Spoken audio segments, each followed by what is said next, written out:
Hey there. Tonight we begin with a question that should never feel this quiet. What if the first rulers of civilization were not kings at all, but a council of unseen powers who stood above the first cities, measured out fate on clay, and decided how long a man might reign before the river took his name away? Stay with me for this one. And if you enjoy these long, dark journeys into ancient memory, a small like or subscribe would mean a lot. Now let the room grow dim. Let your shoulders loosen. Let your jaw unclench. Breathe a little slower. Imagine the fire lowering to a red and patient glow. And beyond it, a much older light, an oil lamp trembling in a mud brick room where the first stories of the Anunnaki were pressed into wet clay.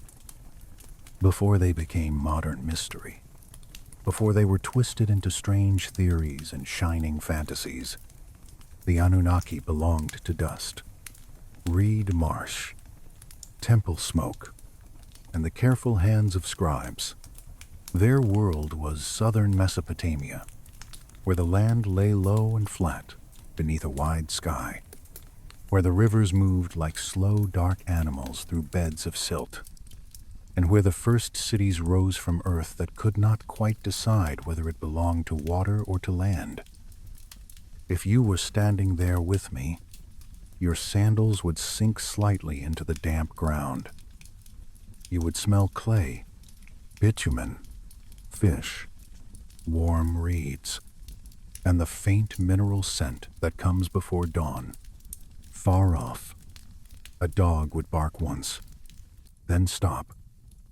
Closer by, from some hidden courtyard, you would hear a bowl set down on stone. Inside one of those early temple rooms, the air would be cooler. The walls would hold the night for a little while longer. A lamp would burn with a small, wavering flame, and beside it a scribe would bend over a damp tablet, his wrist steady, his breath soft, a reed stylus poised above a surface still tender from the riverbank. Honestly, I have always found it strange that so much of human memory begins this way, not with thunder, not with trumpets, but with pressure. A hand, a tool, a mark pressed into mud. That is how the Anunnaki first come toward us, not marching, but emerging from the oldest surviving strands of written thought, one sign at a time.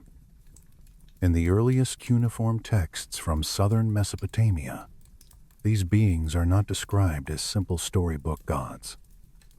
They are larger than that, and colder in a way. They belong to structure. They belong to rank. They belong to the invisible architecture that holds heaven above, earth below, river between, king in the city, priest in the temple, laborer in the field.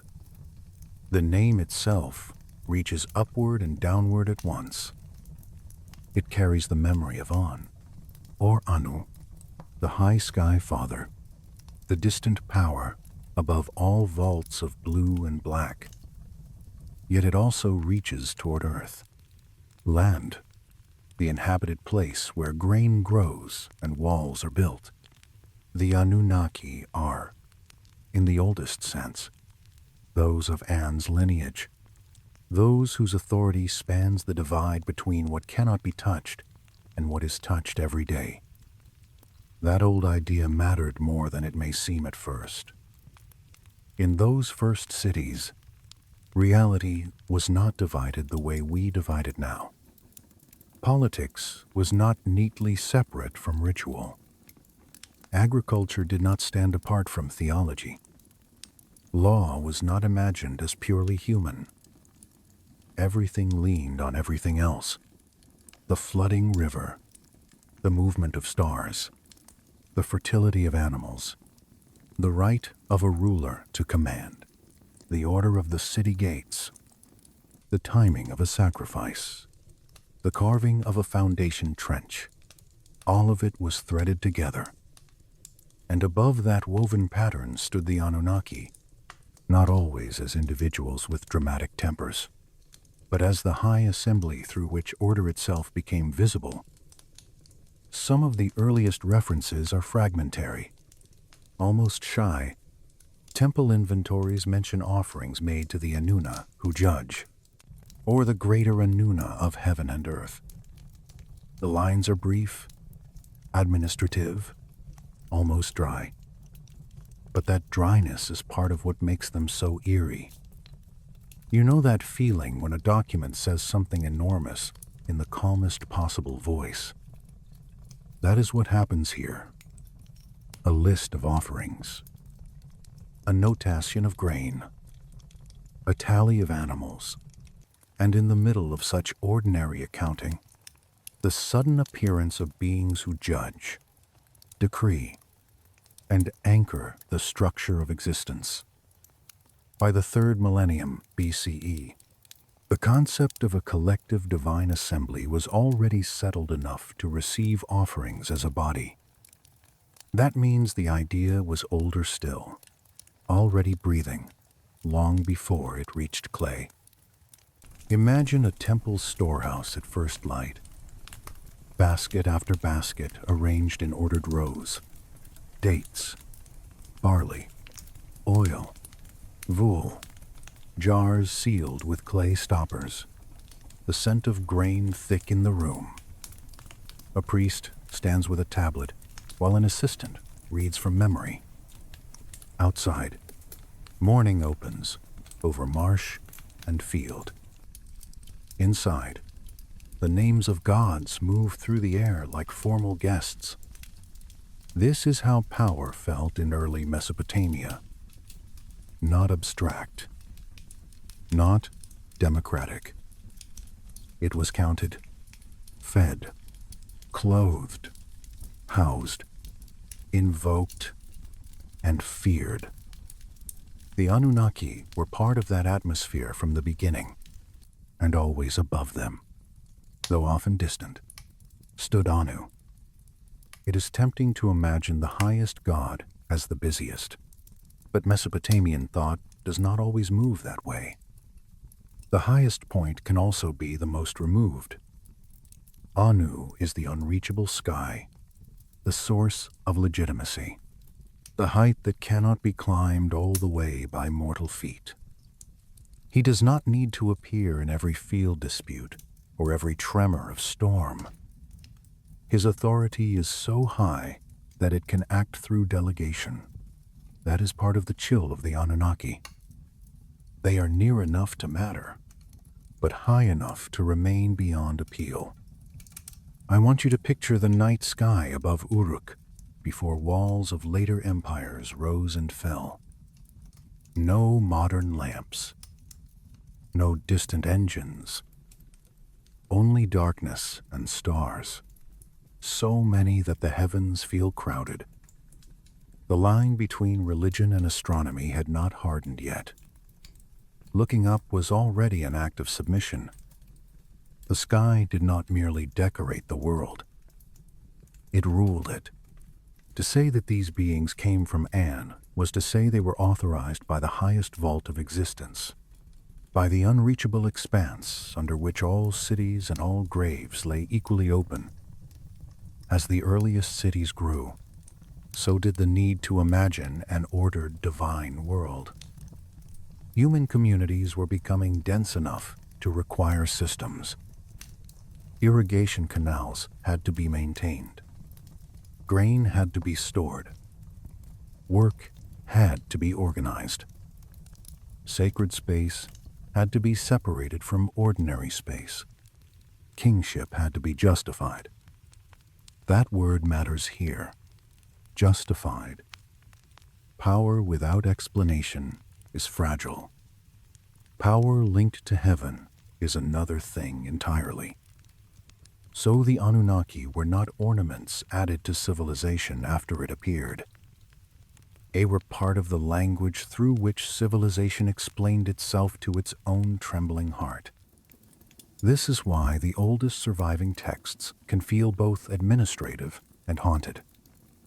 A temple record is never only a temple record. A king list is never only a list of names. The act of writing itself was tied to divine order, and every stroke carried some small echo of that first arrangement between sky and earth. The scribes knew this. Their work was not casual. Wet clay accepted marks, then dried, then endured. It held memory in a world where water could wipe away a season's labor in a single flood. There is something almost tender in that struggle against forgetting. And forgetting was always waiting. Mud walls slump, roof beams rot, marsh water rises. Insects eat reeds. Dynasties vanish. Even now, so much of Mesopotamia reaches us as shards and absences. A broken line, a chipped tablet corner, a name half preserved. Yet the Anunnaki remain visible through these breaks because they were woven into too many layers of life to disappear all at once. They appear in offerings, in hymns, in myths, in royal language, in cosmic schemes. They preside at the place where the city meets the star.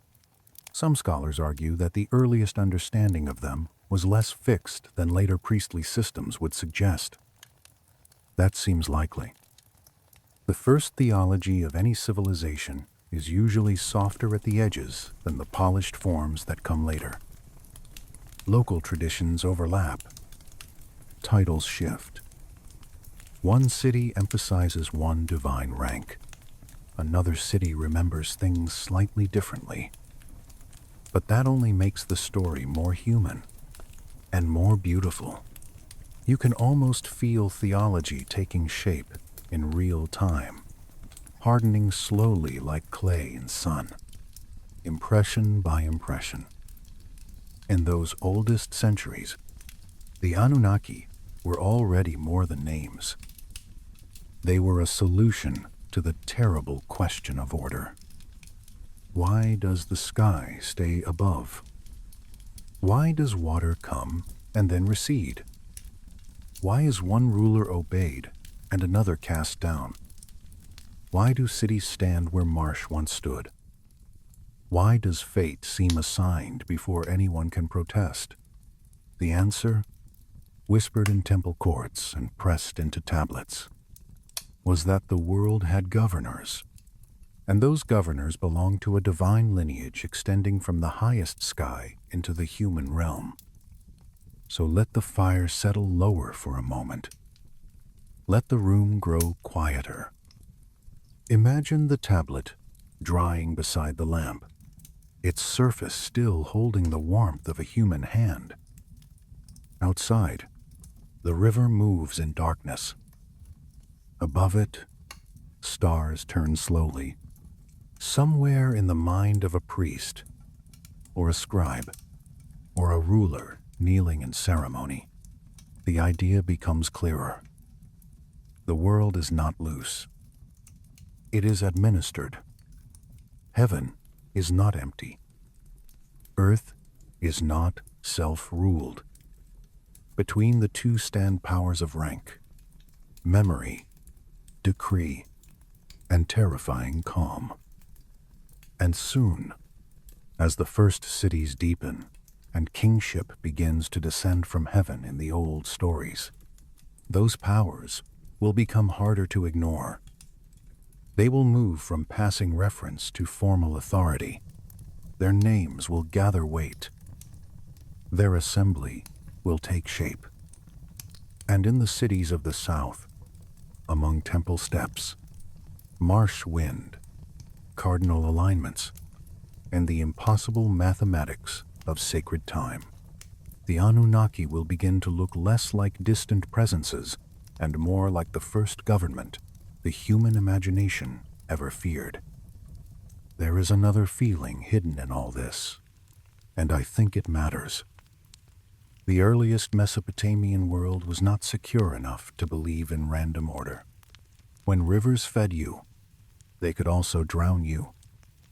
When walls protected you, they also trapped heat and sickness.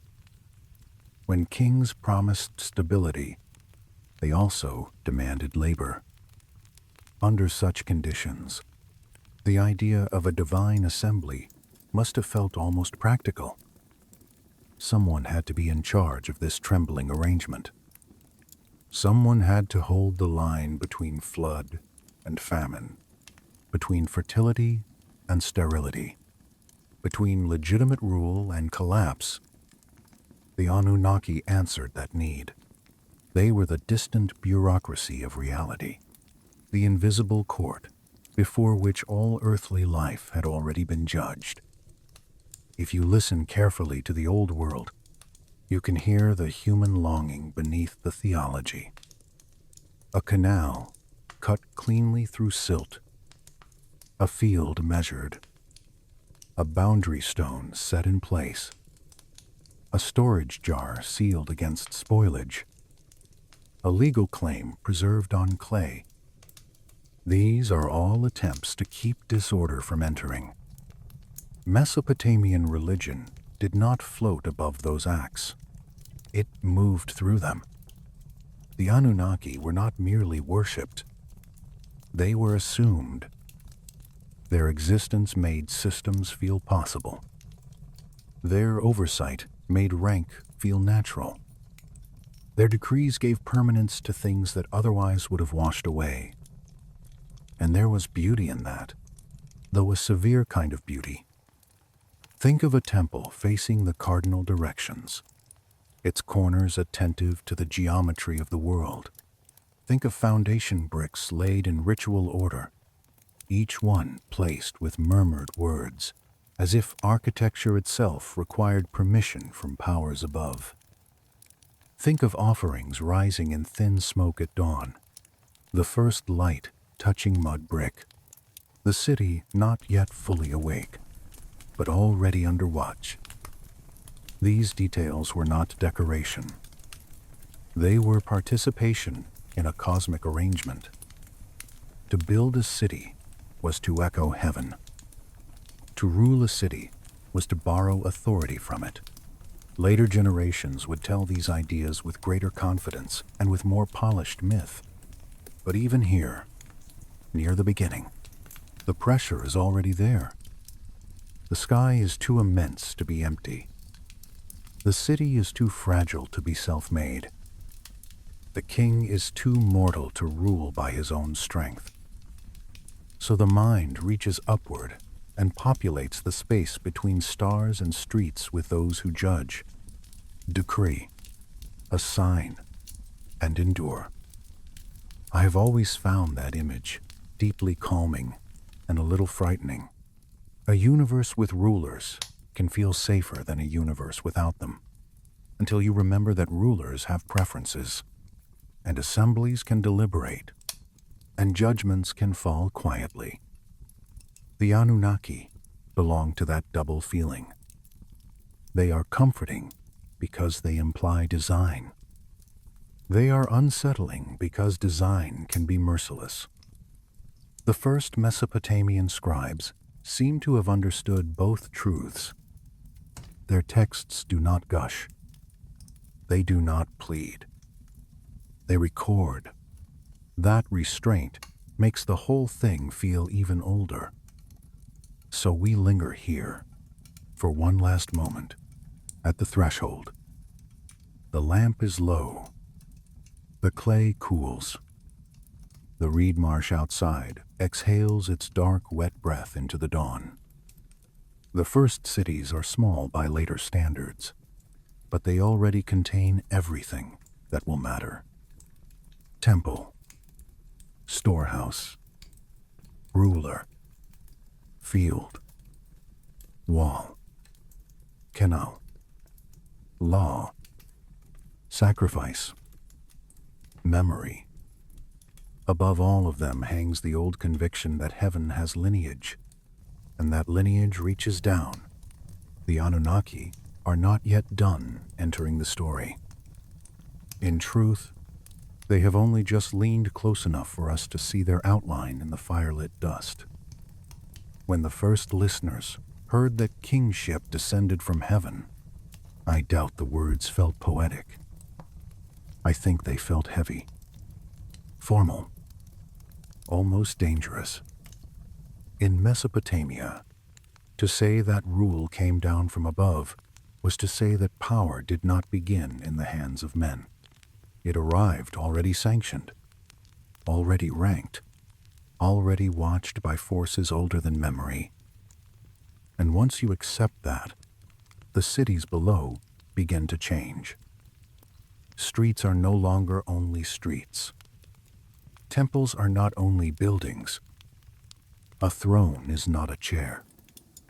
Everything becomes a reflection of a higher order.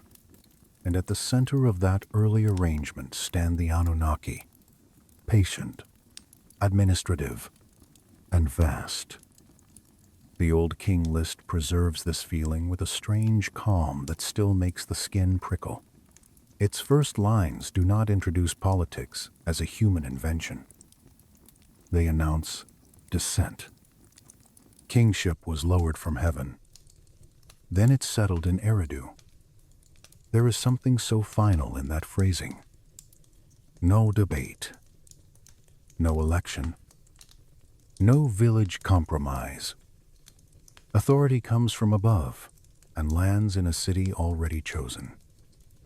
And the earliest rulers who receive it do not reign for 10 years, or 40, or even one life. They reign for lengths so enormous that the mind begins to slip.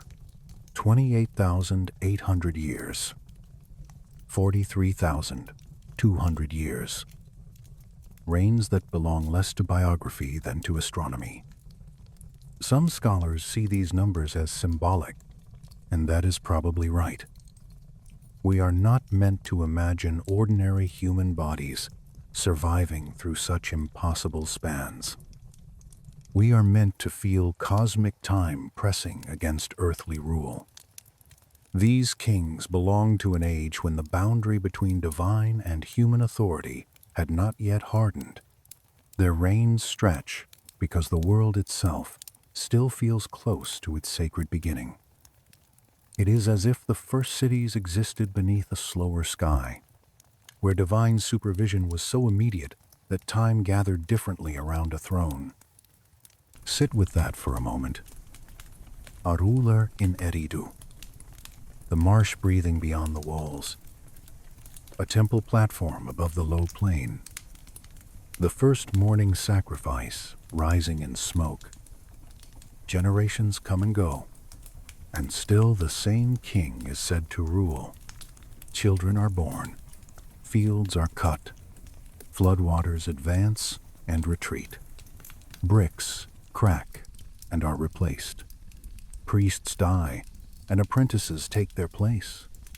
And still the old tablet remembers one long reign under heaven's gaze.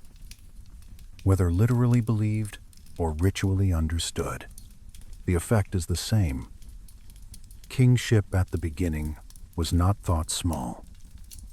Eridu itself matters here more than almost any other place. Tradition remembers it as the first city, and whether that memory is entirely historical or partly theological, it carries enormous weight. Archaeology only deepens the strangeness. Beneath later layers, excavators uncovered successive temple levels reaching far back into the 5th millennium BCE.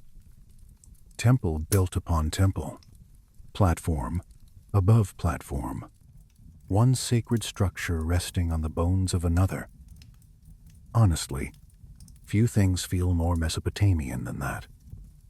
Not replacement, but accumulation, sacredness rising by layers, history stacked vertically in clay. If you were walking through ancient Eridu at dawn, you would not see a huge imperial city like later Babylon. You would see something lower, older, more intimate, with mud and water.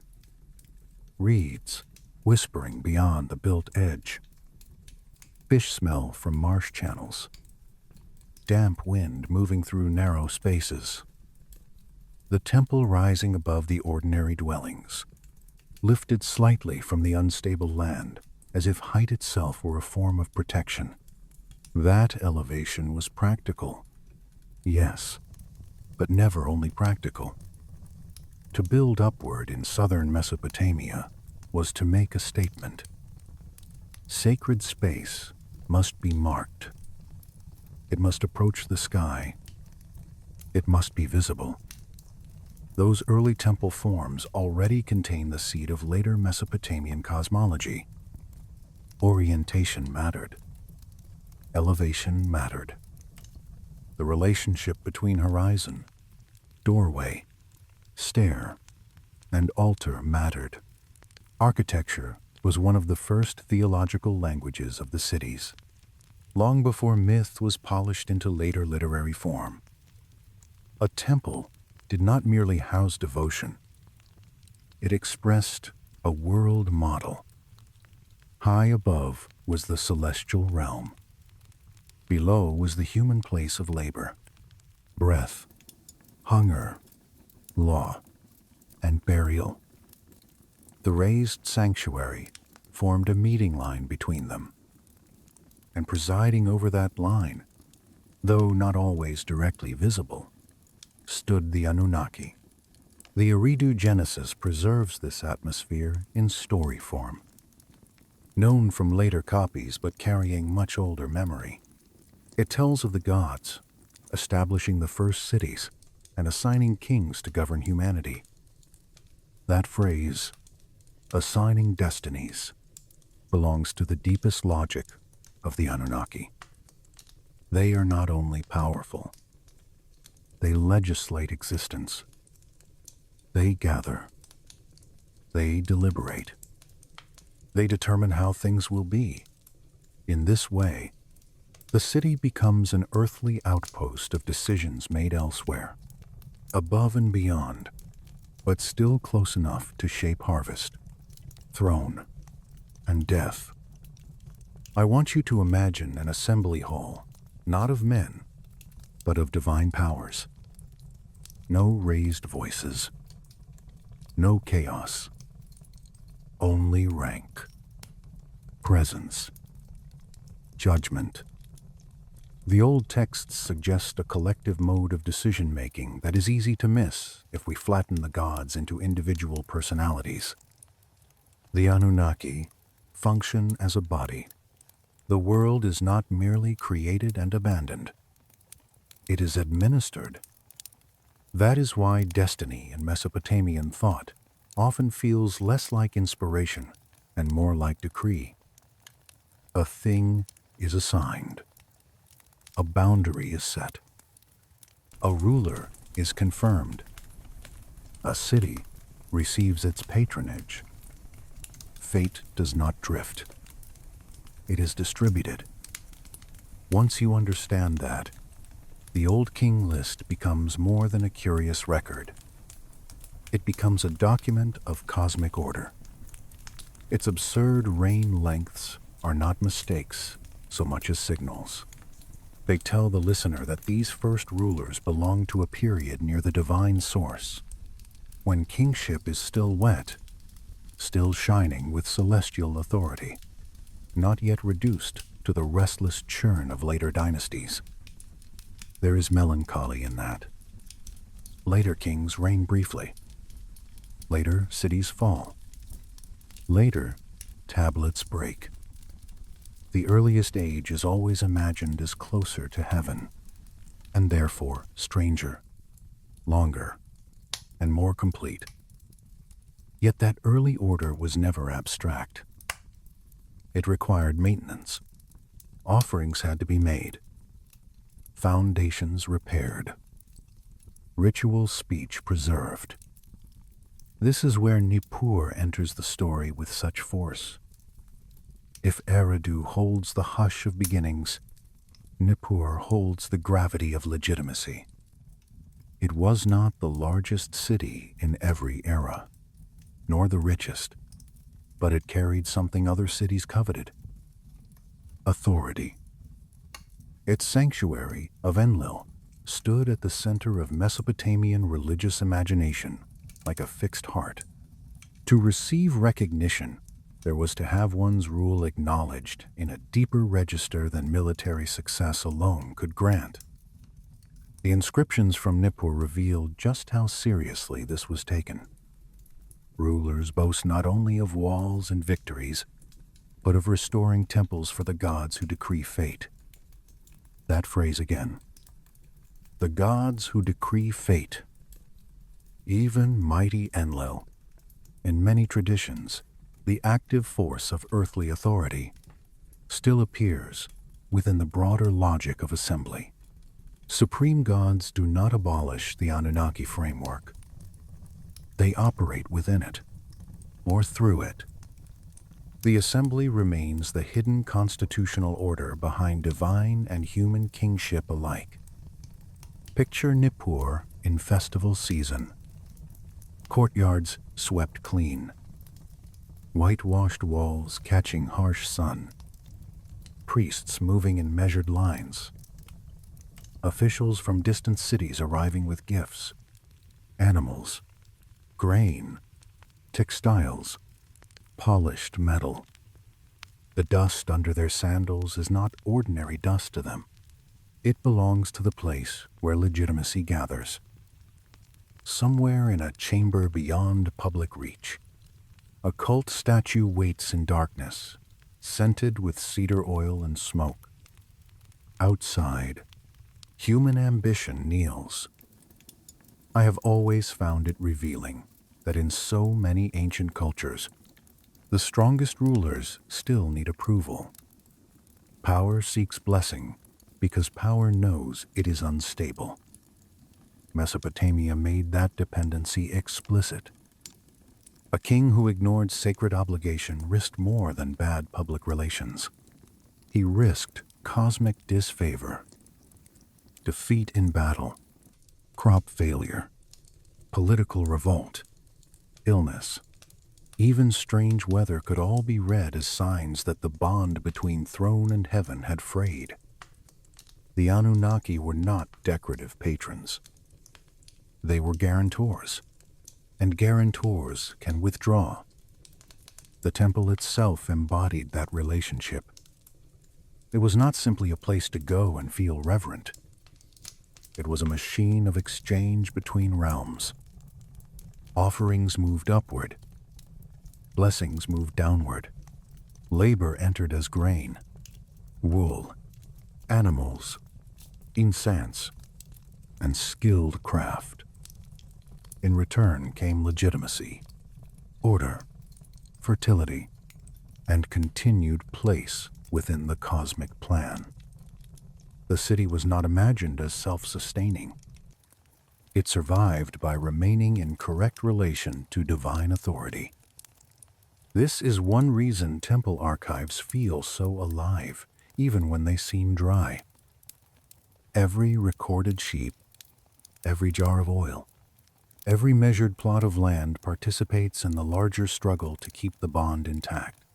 And beneath all of that practical motion lay something quieter and sadder. The awareness that cities are mortal, even sacred cities. Bricks erode. Priests fail. Kings neglect what should be restored. Floods come. Enemies burn what took generations to raise. The long sequence of temple levels at Eridu already tells this story without words. Build. Decay. Restore. Raise higher. Consecrate again. The sacred persists through repetition because the material never does. If you were standing in one of those excavated layers today, looking at ancient mud brick cut open by modern tools, you would feel the fragility immediately. A whole theology held in earth that can be broken by a careless heel. That fragility makes the claim that kingship descended from heaven even more poignant. It is not only an assertion of power, it is a plea against collapse. If rule comes from the gods, perhaps it can outlast the body of the ruler. If the city is founded under divine supervision, perhaps it can survive flood and forgetting. If the Anunnaki assigned its destiny, perhaps that destiny has shape, even when the world feels unstable beneath every foundation. But the old texts are too honest to let that hope remain soft. They preserve impossible reigns. Yes, but they also preserve succession. City after city receives kingship. Power moves. What descends can also be transferred. This is the beginning of a darker current in the story. Divine order does not prevent change. It regulates it. Cities rise under favor, then lose favor, then watch authority pass elsewhere. The heavens do not freeze history. They distribute its turning. So in part 2 of this long night journey, we find ourselves standing between two feelings. One is grandeur. The earliest cities seem wrapped in sacred purpose. Their kingship has celestial origin. Their temples are aligned to a larger cosmos. Their foundations are touched by gods. The other feeling is instability. The very need for divine sanction reveals how precarious everything was. Why else insist so strongly that a throne came from heaven, unless Earth kept threatening to pull it down? Look again at Eridu. Layer after layer. 17 temple levels. A city remembered as first, but preserved as fragments.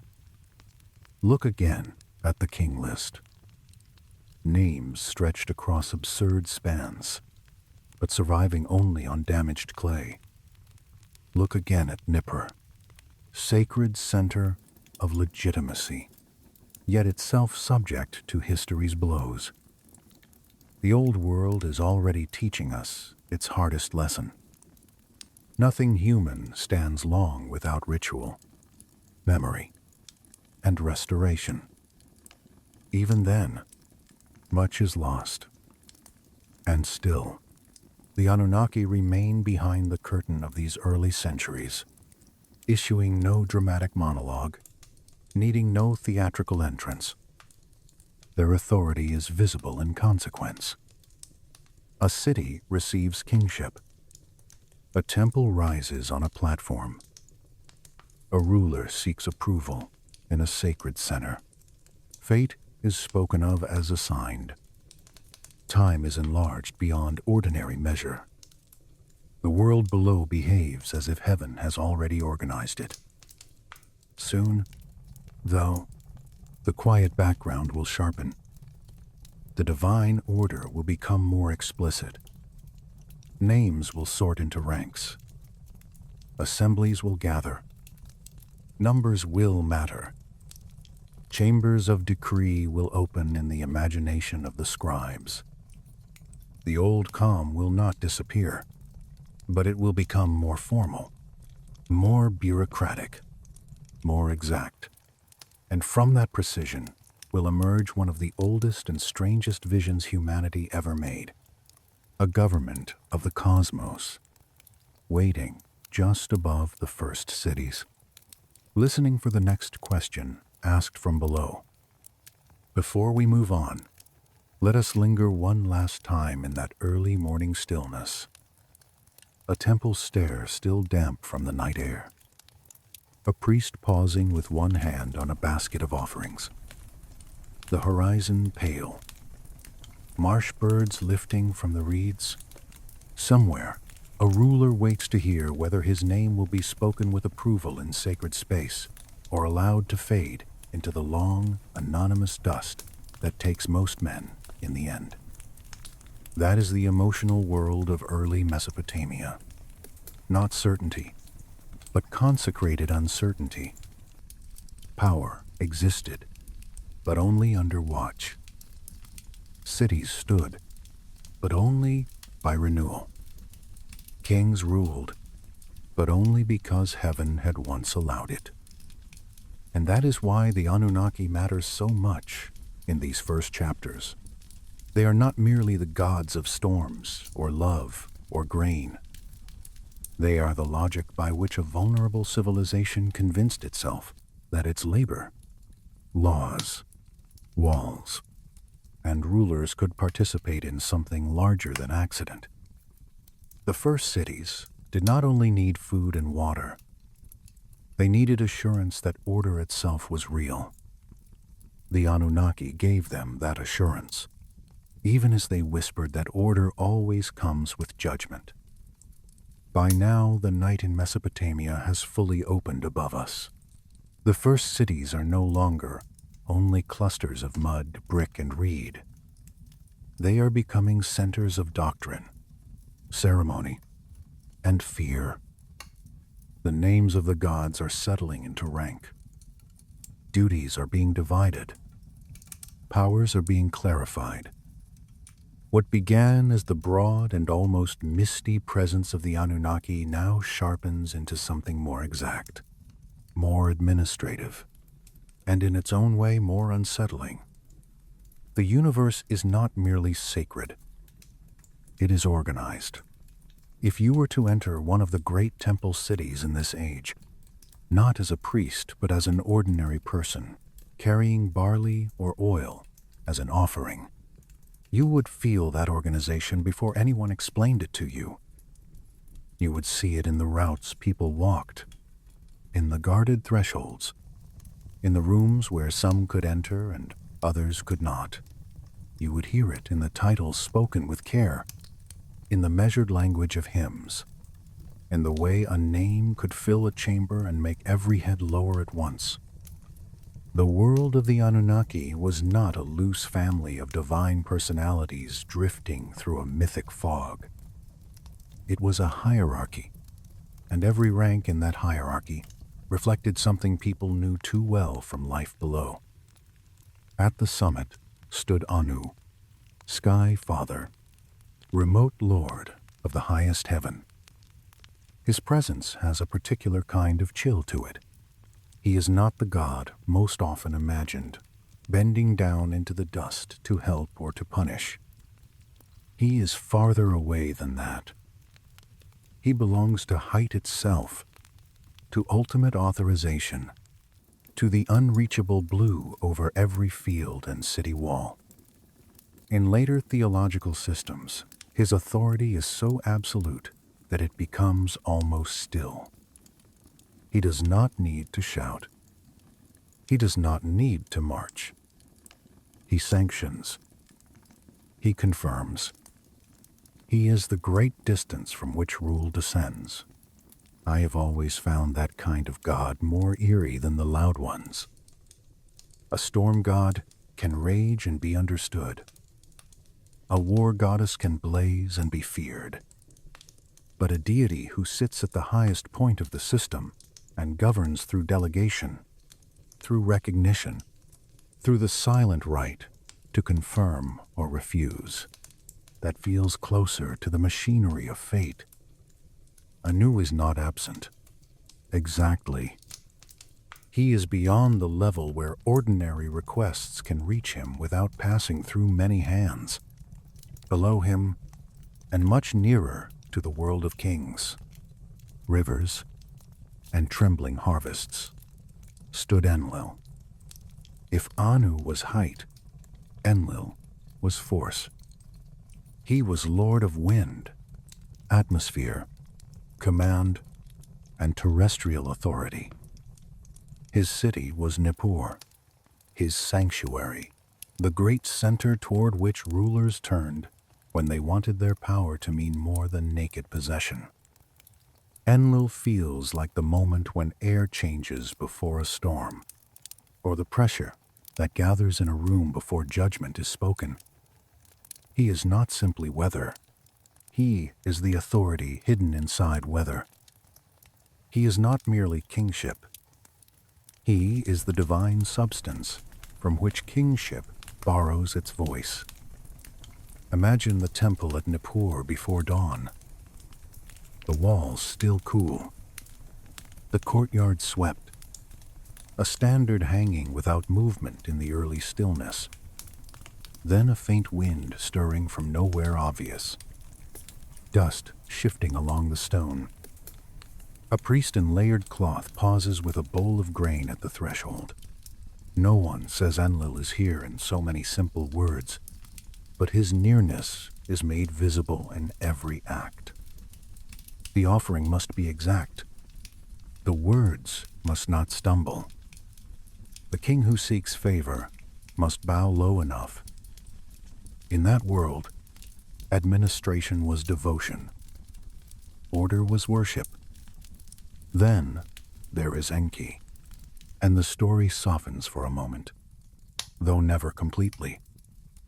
Enki belongs to fresh water, craft, wisdom, and the hidden intelligence that makes civilization possible. His city is Eridu, his realm the Apsu, the deep fresh waters beneath the earth from which fertility and cunning both seem to rise. If Anu is the unreachable sky and Enlil the commanding air, Enki is the secret beneath. He is the cool place below foundations, the underground current, the whispered solution, the hand that knows how to cut a canal, mix a remedy, advise a builder, or slip a warning past a harsher decree. If you were standing with me at Eridu after the heat of the day had faded, you might hear water moving somewhere below the hearing of the city itself. That is how Enki often feels in the texts. Not loud, not obvious, but always present where technique, cleverness, survival, and mercy intersect. Some scholars call him the most humanly sympathetic of the high gods, though that phrase can be misleading. He is still divine, still dangerous in his own way. Yet among the great powers, he is the one most often willing to think around a problem instead of crushing it. Together, Anu, Enlil, and Enki form the great triad that later theologians would refine with increasing confidence. Sky, authority, wisdom, height, command, depth. They do not erase the broader Anunnaki assembly. They anchor it. Around and beneath them gather other divine powers with specialized duties. And this is where Mesopotamian religion becomes even more intricate and more beautiful in its severe complexity. The moon god Nana marks time.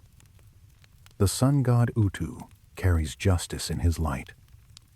Inanna burns with love, war, desire, and royal charisma. Ninurta bears martial force. Ninhursag shapes life and birth. None of these deities are minor in any simple sense, yet all of them move within a structure that assumes deliberation, distribution, and rank. The cosmos is not a single throne with a single will. It is a council, a chamber, a divine administration in which different powers hold different offices. That idea matters. It means fate is not merely unleashed. It is discussed. This is where the old texts become especially fascinating. They imagine a place of assembly, the divine chamber where the gods gather to determine destinies. In some traditions, it is called the Ubshukina, the cosmic hall of deliberation.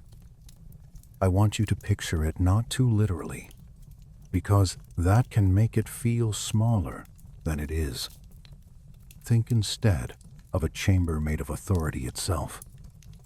Still air, radiance without heat, no wasted words, no casual movement. One by one, divine presences take their places. The great Anunnaki gather. Matters affecting both gods and mortals are set before them. The world waits outside the chamber while decisions are made inside. And those decisions matter in ways that should feel familiar to anyone who has ever lived under distant power. Which city receives favor? Which ruler is legitimate? Which boundary will hold? Which offense demands punishment? Which abundance will be permitted this year? Which suffering will be endured? Mesopotamian theology does not hide from the fact that life often feels governed from elsewhere. It transforms that feeling into sacred administration. The Anunnaki are the first great bureaucracy of the imagination. Some texts distinguish between different divine categories with careful attention. The Igigi appear as another class of gods, often associated more closely with the heavens and with observation. The Anunnaki, by contrast, carry the heavier burden of cosmic authority and foundational order. It is debated exactly how fixed this distinction remained across all periods, because Mesopotamian religion evolved over many centuries and many cities, but the pattern remains clear enough. Not all gods do the same thing. Some watch, some interpret, some decree, some execute. The divine world mirrors the differentiated labor of civilization itself. Then there are the seven who decree fate, a smaller and more intimate concentration of terrifying authority within the larger assembly. The number 7 moves through Mesopotamian thought with a quiet inevitability.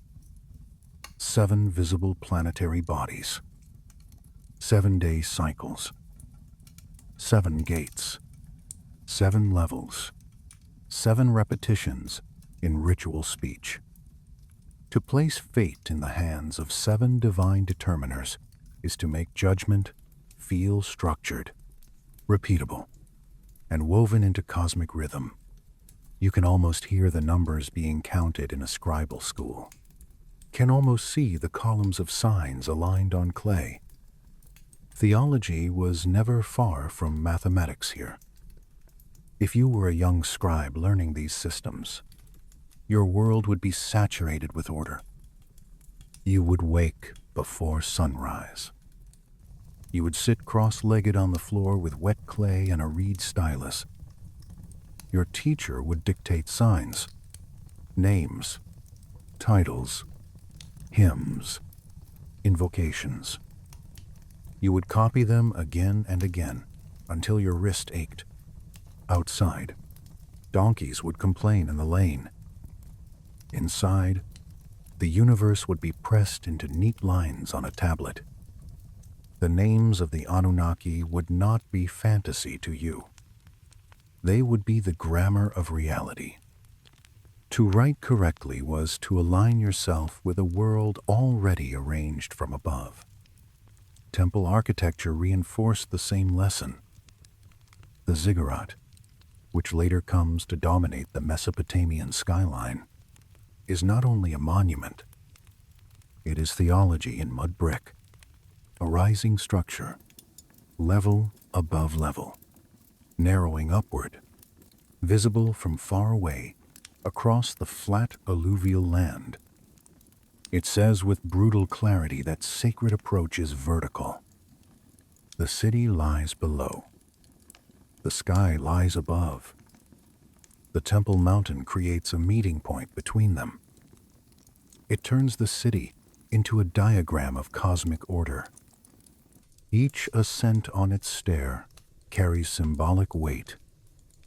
Every platform, every gate, every threshold says that access to the divine is graduated. Think of the ziggurat at Uruk, dedicated to Anu. Its mass catching first light. Its upper shrine unreachable to most who gaze at it from below. The structure itself teaches hierarchy before any priest speaks. You do not rush upward. You do not belong at every level. The sacred is approached in degrees. This is exactly the same logic that governs the Anunnaki themselves. Rank is not decorative. It is essential. The gods are ordered because the cosmos is ordered. The cosmos is ordered because the gods are. The calendar, too, falls under divine administration. Festivals are not merely annual entertainments. They are moments when the city aligns itself again with the powers above it. The Great New Year rites, later called Akitu, dramatize the renewal of kingship through divine approval. The ruler does not simply retain office by inertia. His legitimacy must be refreshed. Ritual humiliation, procession, prayer, sacrifice, recitation, all of it exists so that human authority may once more be threaded through the divine order that authorizes it. It is hard not to hear a kind of political realism in all this. Mesopotamian thinkers knew power phrase. They knew harvests fail. They knew memory weakens and boundaries slip. So they built systems to keep collapse at bay, and then placed those systems under divine patronage. The Anunnaki became not only mythic beings, but guarantors of continuity. Their assembly meant that order was bigger than any one king. Their hierarchy meant that cosmic authority would outlast the body of a ruler, the fall of a dynasty, the cracking of a wall. But the same system contains dread. A bureaucracy can protect, but it can also condemn. An assembly can deliberate, but it can also decide against you. The more organized the divine world becomes, the more possible it feels that suffering is not random, but assigned. That is a chilling thought, and Mesopotamian literature does not avoid it. On the contrary, it leans toward it with unsettling calm. Cities flourish under divine favor and fail under divine displeasure. Heroes act and then face decisions made in chambers beyond appeal. Mortals labor in a world whose final judgments come from elsewhere. Honestly, that is part of why these traditions remain so haunting. They are not innocent. They do not promise that the gods are always tender. They promise structure. They promise meaning. They promise that the world is governed. But governed does not mean gentle. The divine order may be wise. It may also be severe. As the evening deepens, let us imagine once more that cosmic chamber where the Anunnaki gather. A matter has been brought before them, though we do not yet know its full shape. Perhaps it concerns kingship, perhaps a city, perhaps the swelling restlessness of human life below. Anu remains far above the argument. Enlil is attentive, stern, protective of order. Enki listens with that unreadable stillness that sometimes means dissent. Around them, the other divine powers hold their positions. No one in the cities below can hear the discussion, only its outcomes. Yet all of life depends upon it. Soon the question before that assembly will grow heavier. The gods who rule from heaven to earth will not remain occupied only with temples, kings, and the assigning of civic order. They will turn their attention toward the making of humanity itself.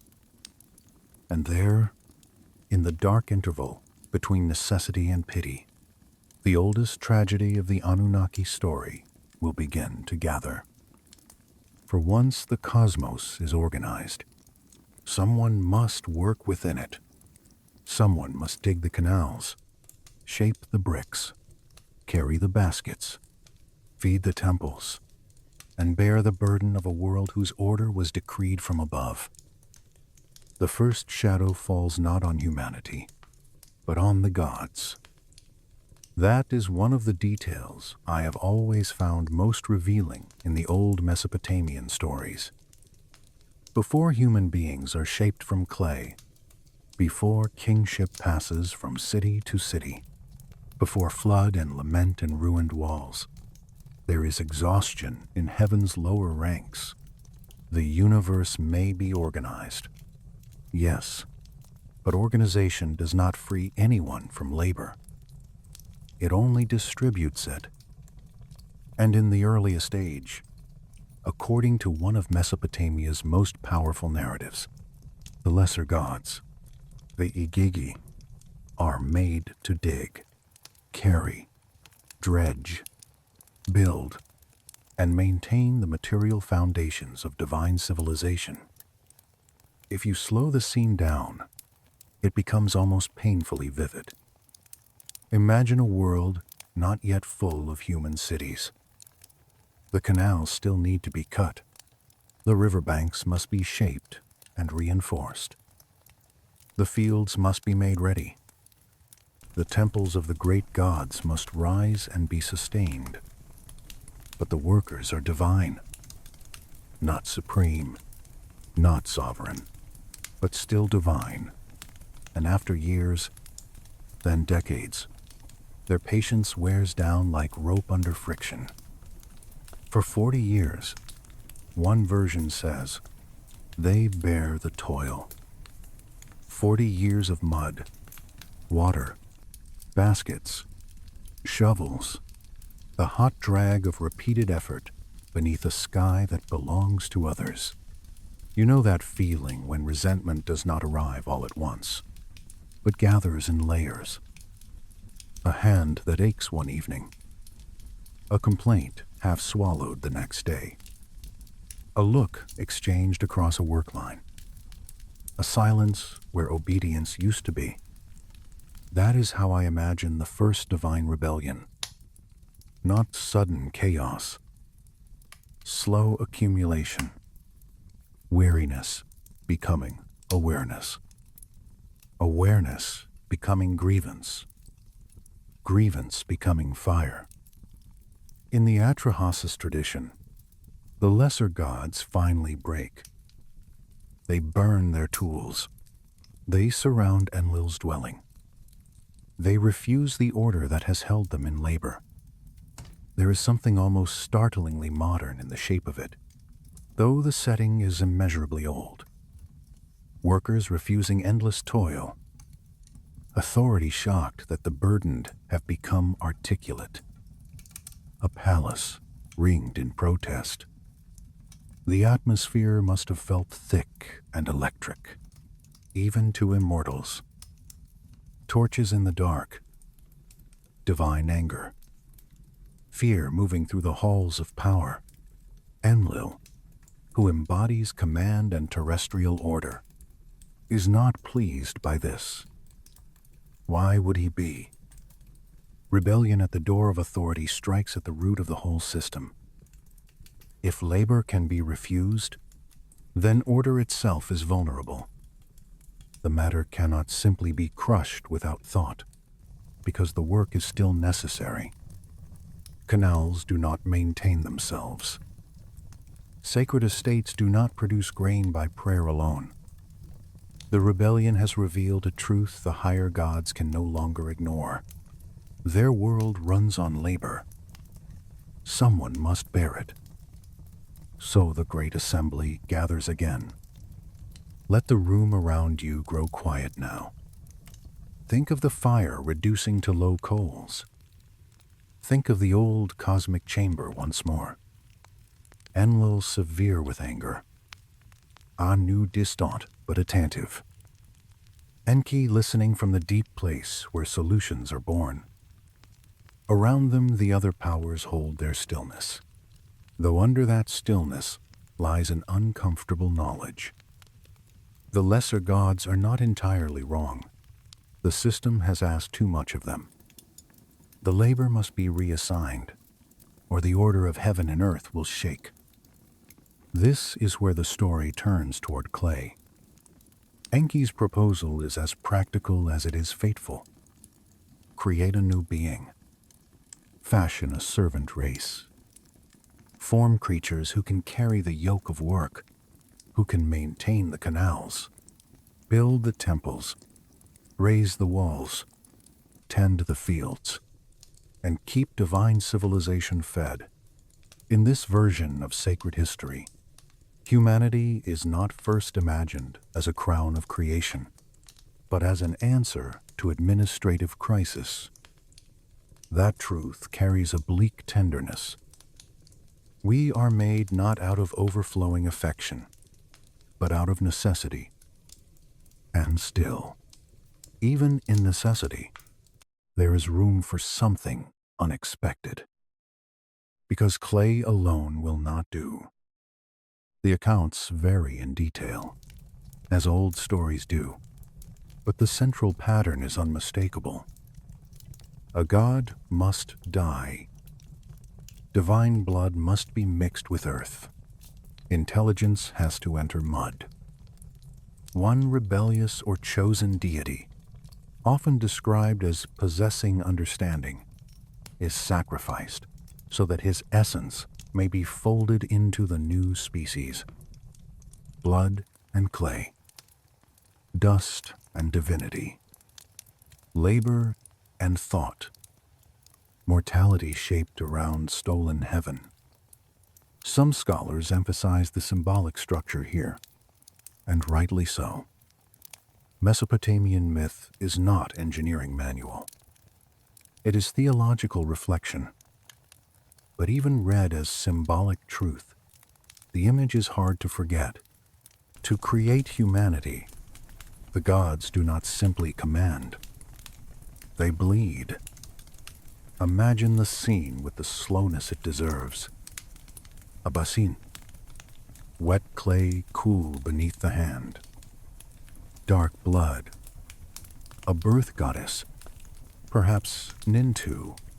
Perhaps another great mother under one of her many names. Kneeling over the mixture. Around her the assembly watches. No laughter. No easy triumph. The work is too serious for that. Clay is pinched into forms. 14 shapes, perhaps, in some tellings. Male and female, bodies waiting for breath.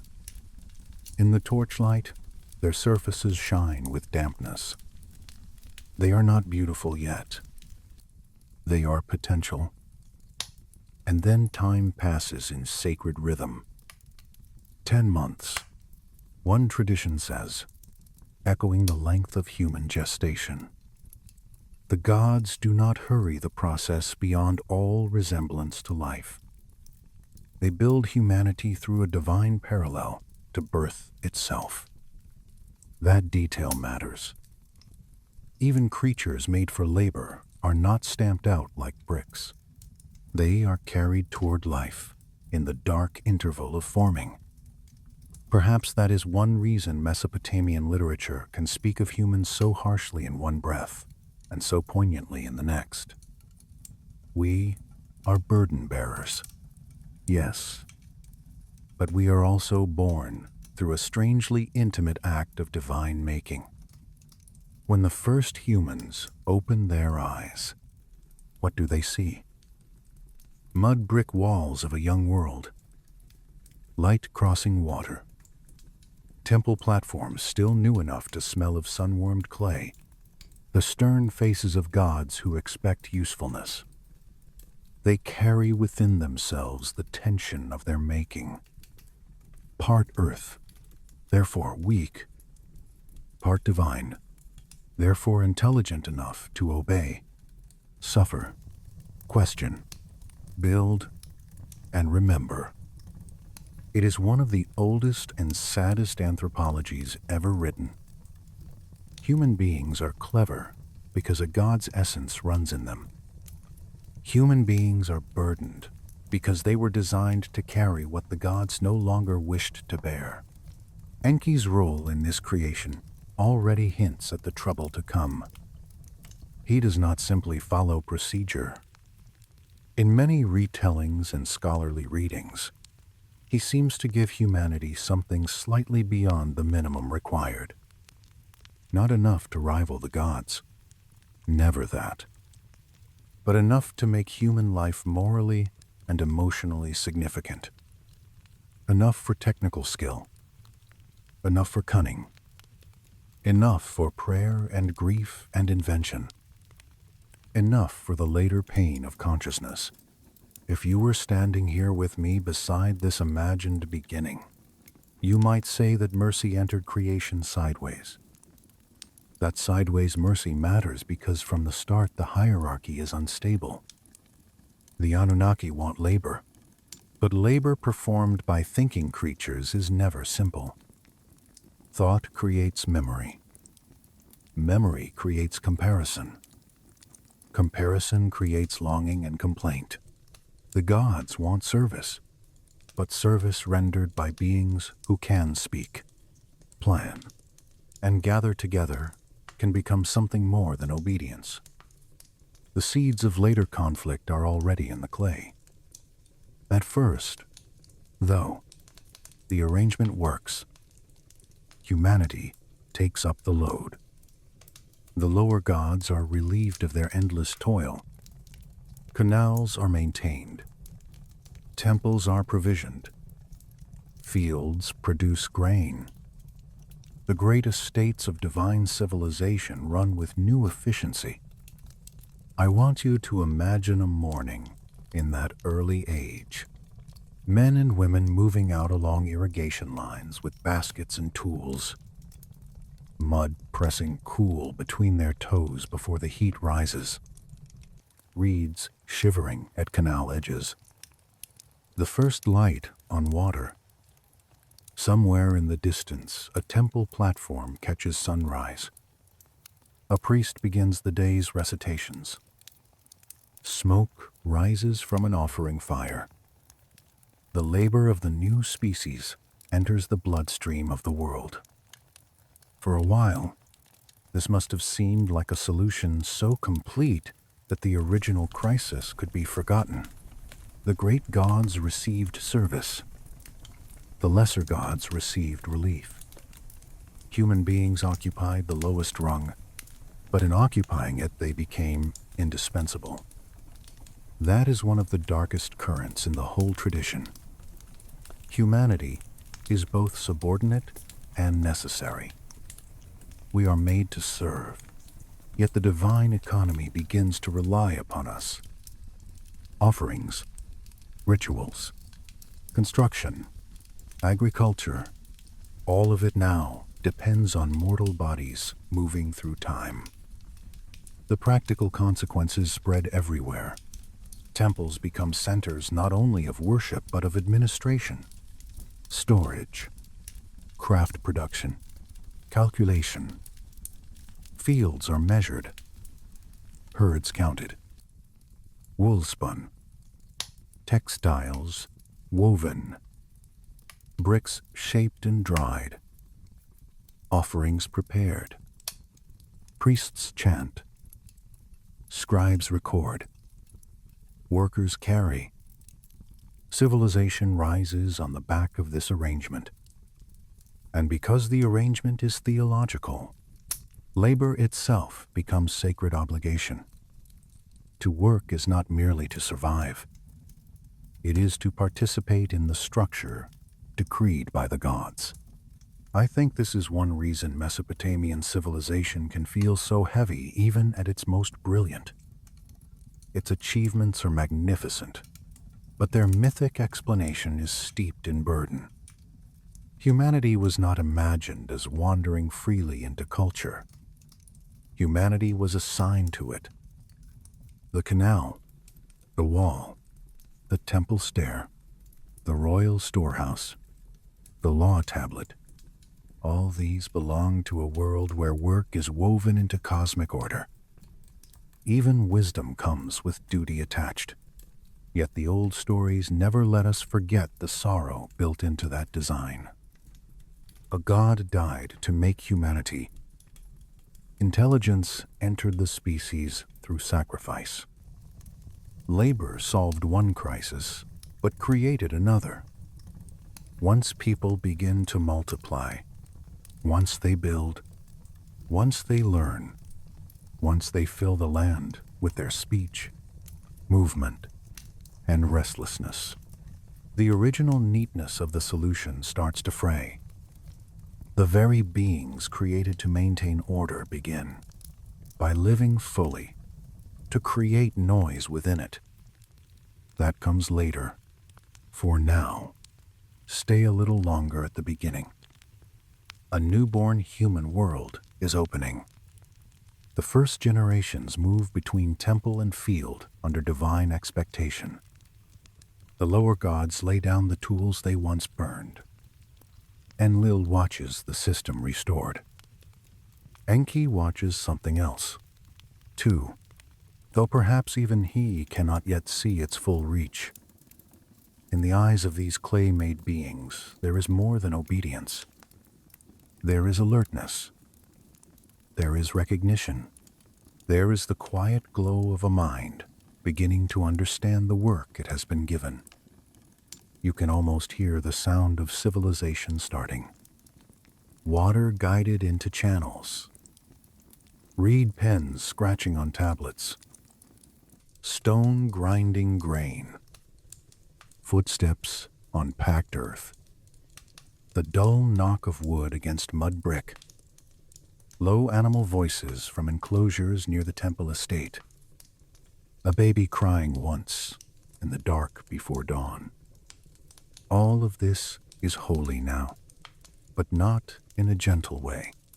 It is holy because it belongs to the bargain between gods and those shaped to relieve them. And underneath that bargain lies the oldest ache of all. To be made for use. To discover within yourself not only breath, but duty. To feel the world around you arranged by powers you did not choose. To know that the blood of a god may run inside you, yet still wake each morning to mud, hunger, weather, with command. Honestly, there is something almost unbearably moving about it. Mesopotamian thought could be severe, but it understood contradiction. Human beings are lowly and precious, burdened and gifted, expendable and necessary, shaped from dust, yet carrying divine remainder in the blood. That contradiction will soon darken further, because the humans do not remain a small and silent workforce forever. They reproduce.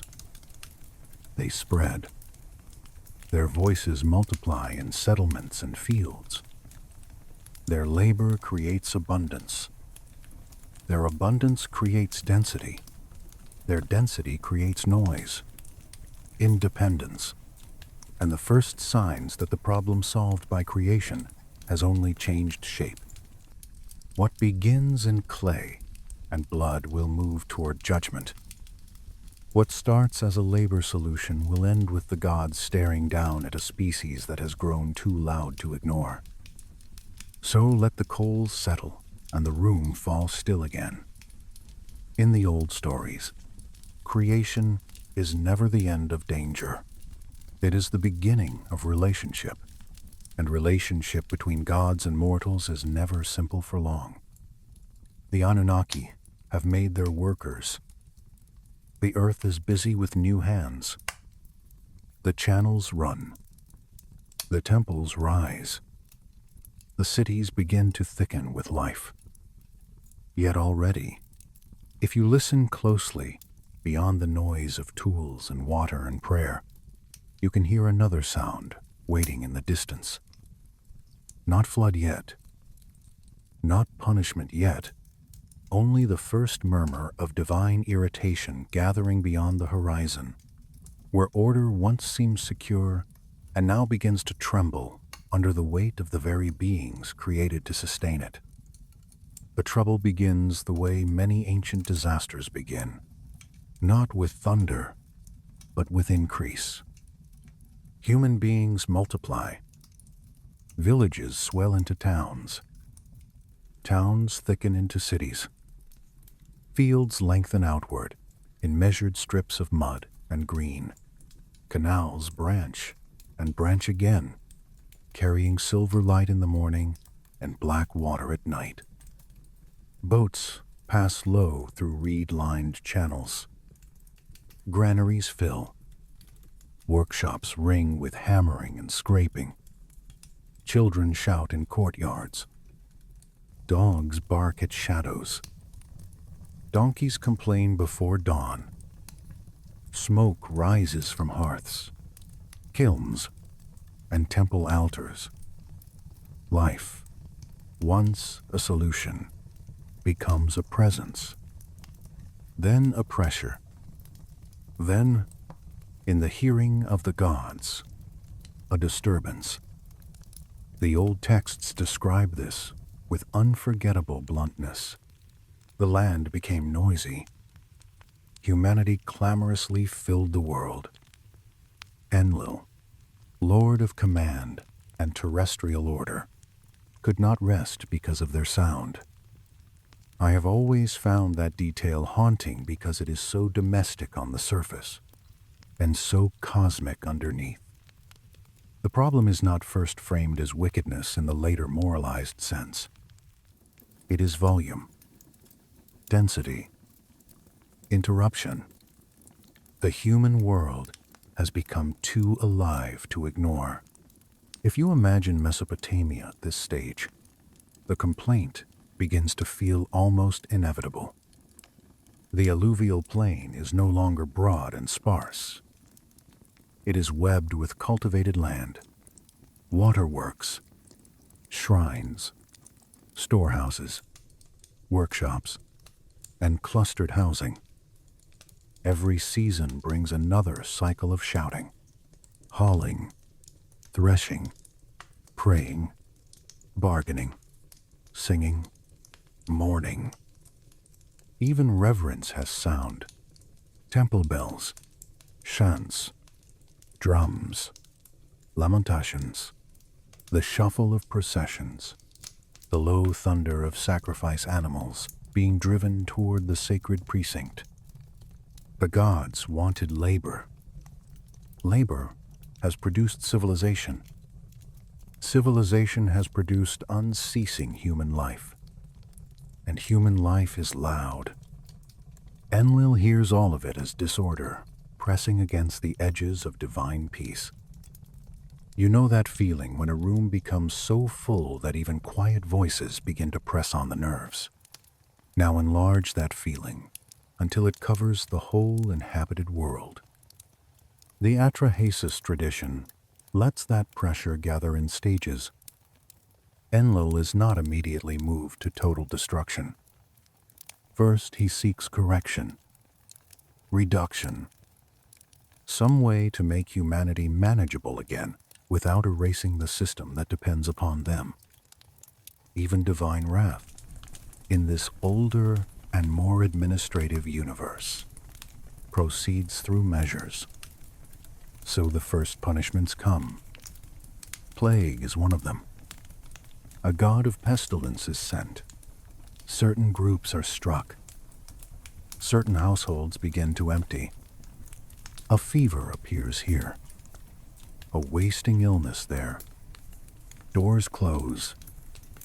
Families lower their voices around mats where the sick lie sweating in the heat.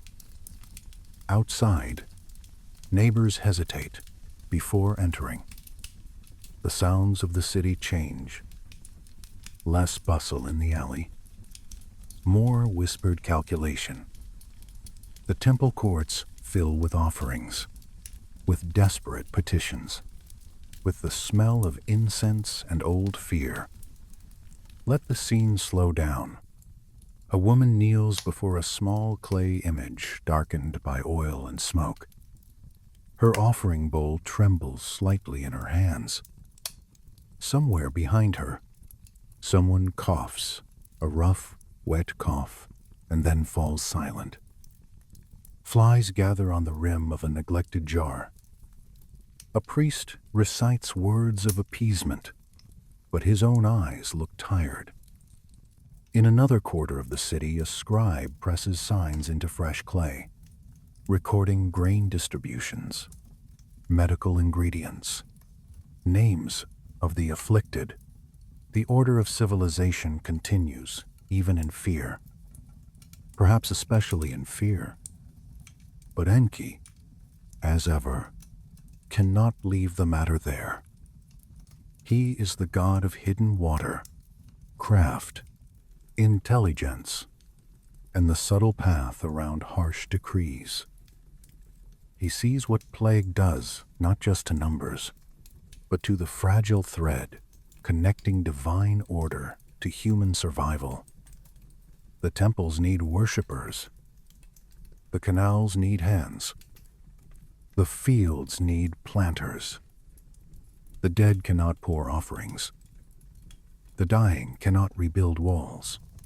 In some versions of the tradition, he advises humanity, indirectly or through chosen intermediaries, how to placate the plague-bearing power, how to focus offerings, how to survive what was meant to break them. This is the pattern that starts to define the great conflict between Enlil and Enki. One seeks reduction for the sake of order. The other seeks preservation for the sake of balance. Neither is purely sentimental. Neither is simple. But the result is that humanity endures the first punishment. The cities bend. They do not vanish. Then comes famine. Rain fails. Or rather, divine support for rain and fertility is withdrawn. The sky hardens into brass-colored distance. Channels thin. The mud along canal banks dries and cracks. Seed grain is measured with dreadful care. Men look upward too often. Women grind what remains in silence. Children learn new tones in adult voices. In the market, the smell changes. Less bread, more dust. Less fresh-cut reed, more old grain, stale wool, and anxious sweat. I want you to imagine one of those evenings. The sun has gone down, but the day's heat is still trapped in the brick. A family sits in near darkness because oil must be saved. A bowl is passed, and each person sees how little is in it before pretending not to notice. Somewhere, a baby cries weakly, then sleeps from exhaustion. In the temple, the offerings are smaller now, but more urgent. Hunger makes every act more exact. A measured pinch of flour. A cup of water lifted with both hands. A prayer spoken not with eloquence but with need. Again, Enki intervenes, directly or through wisdom passed sideways. New food sources, hidden strategies, irrigation methods, ways of enduring the very scarcity meant to undo the swelling human world. The old stories do not describe him as soft. They describe him as resourceful. He cannot openly shatter the assembly's will. Not yet. So he works in bends and undercurrents, the way fresh water moves beneath ground, before rising where no one expected it. This repeated interference makes the deeper issue impossible to avoid. The divine assembly is no longer united. Human survival has become a point of tension inside heaven itself. It is debated in modern scholarship exactly how these narratives developed across time and place, and the flood traditions survive in multiple forms with meaningful differences. But the theological drama remains clear. divine policy is not monolithic. The gods can disagree. That is one of the great Mesopotamian insights. Order is real, but inside order there are arguments. Even fate may pass through conflict before it reaches the earth. So the assembly gathers once more. This time the matter is larger than mere irritation. Humanity has proven resilient. The first measures have not restored silence. The cities live on. The fields recover. The sound rises again. One can almost feel Enlil's frustration hardening into something colder than anger. If partial punishments do not solve the problem, a final answer must be considered. The chamber of decision becomes darker in the imagination here. Not physically dark, perhaps, but morally dimmer. The gods deliberate the possibility of wiping out their own labor force, their own creation, their own worshipping dependence. That contradiction is part of the horror. The species was made because labor was needed. Now that same species has become a burden on divine rest. Utility has turned to excess. The solution may need to be undone. Some of the gods support Enlil. The human problem has gone too far. Noise, overpopulation, independence. All of it threatens the balance that once seemed restored. Others hesitate. To destroy humanity would mean destroying the service structure of the world, the system of offerings, maintenance, and ritual attention that has grown around temple life. It would also mean erasing cities the gods themselves established and legitimized. Enki sees the full absurdity and grief of it. The gods would be mutilating their own arrangement. Yet the oath that is about to bind the assembly leaves little room for open dissent. They swear secrecy. No god is to reveal the coming judgment to humanity. No warnings. No softening. No preparation. The plan will descend as catastrophe. What form should that catastrophe take? The answer is flood. This is Mesopotamia. After all, a civilization born between rivers, sustained by water, and always vulnerable to its excess. To imagine divine destruction as flood was not metaphor alone. It was the magnification of a known terror into absolute scale. Canal breaches, swollen rivers, drowned fields, collapsed levees.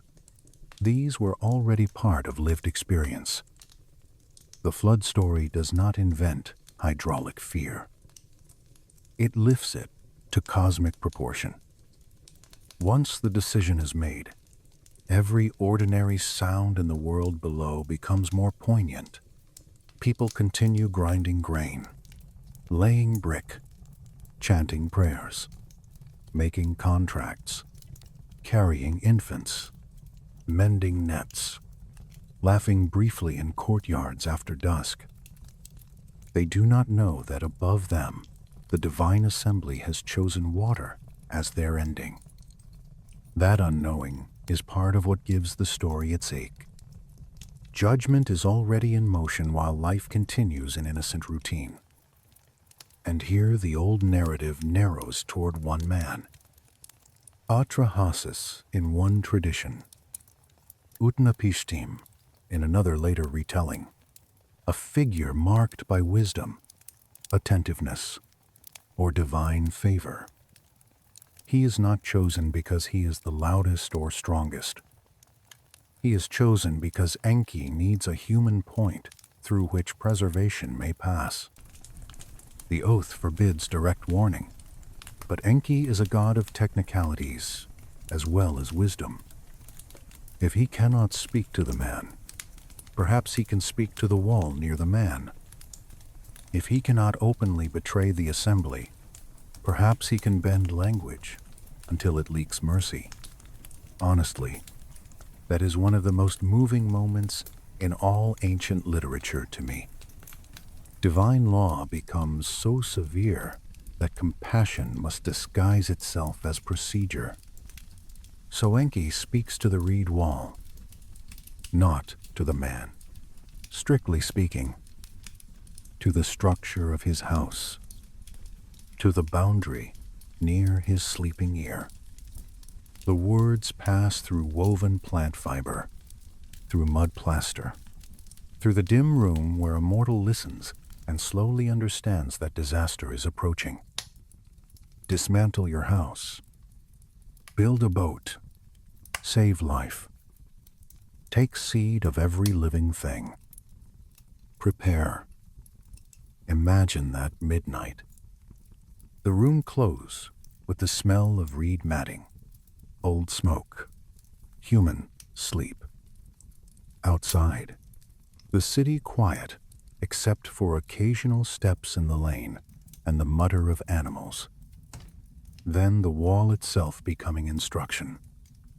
Not thunderous, not theatrical, simply impossible. Atrahasis, waking fully, breath caught, pulse rising in the dark. He places one hand against the wall as if warmth might remain in it. The command is real. The world he knows is about to be judged by water. The boat that follows is not a dream vessel. It belongs to the practical imagination of a river civilization. Measurements are given. Materials matter.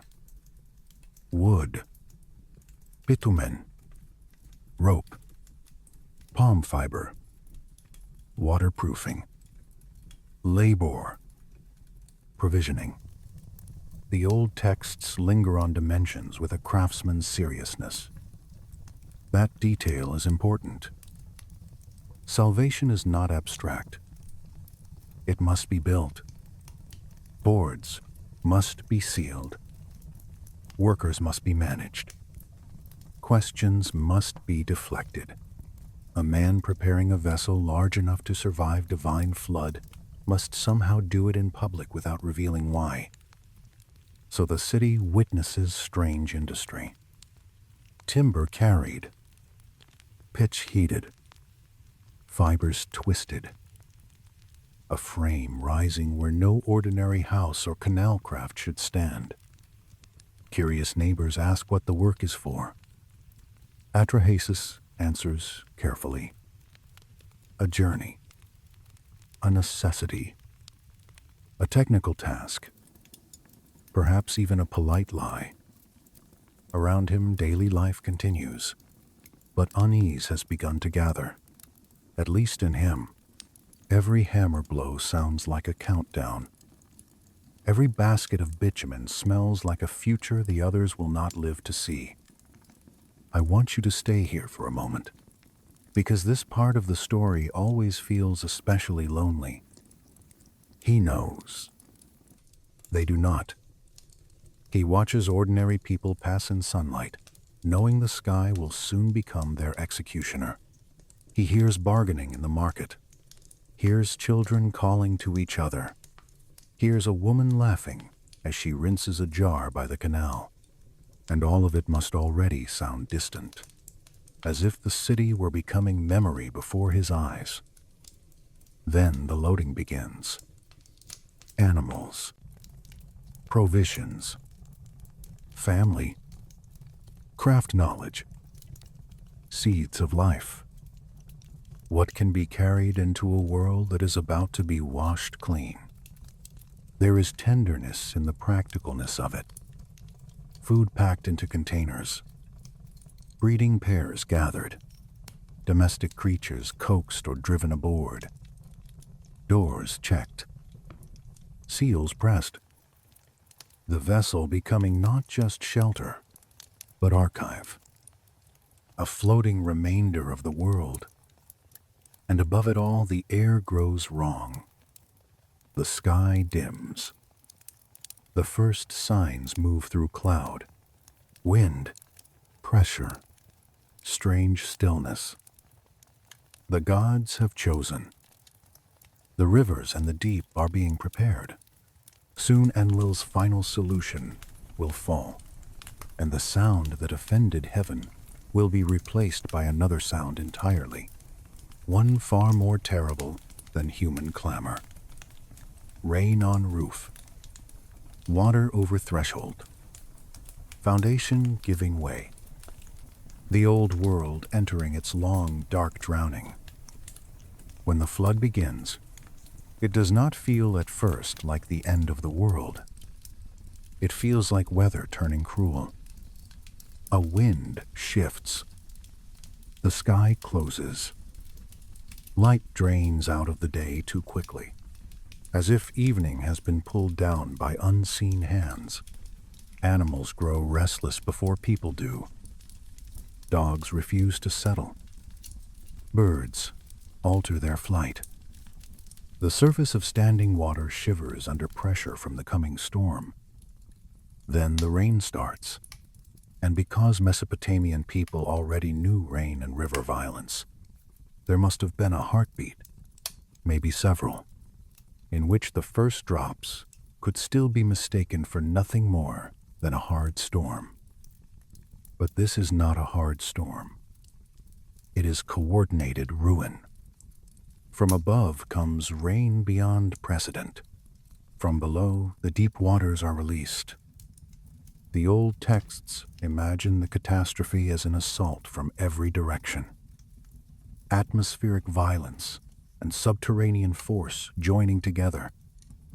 The sky no longer blesses. The earth no longer supports. Between them, humanity is caught in the collapsing middle. I want you to imagine the first hours slowly.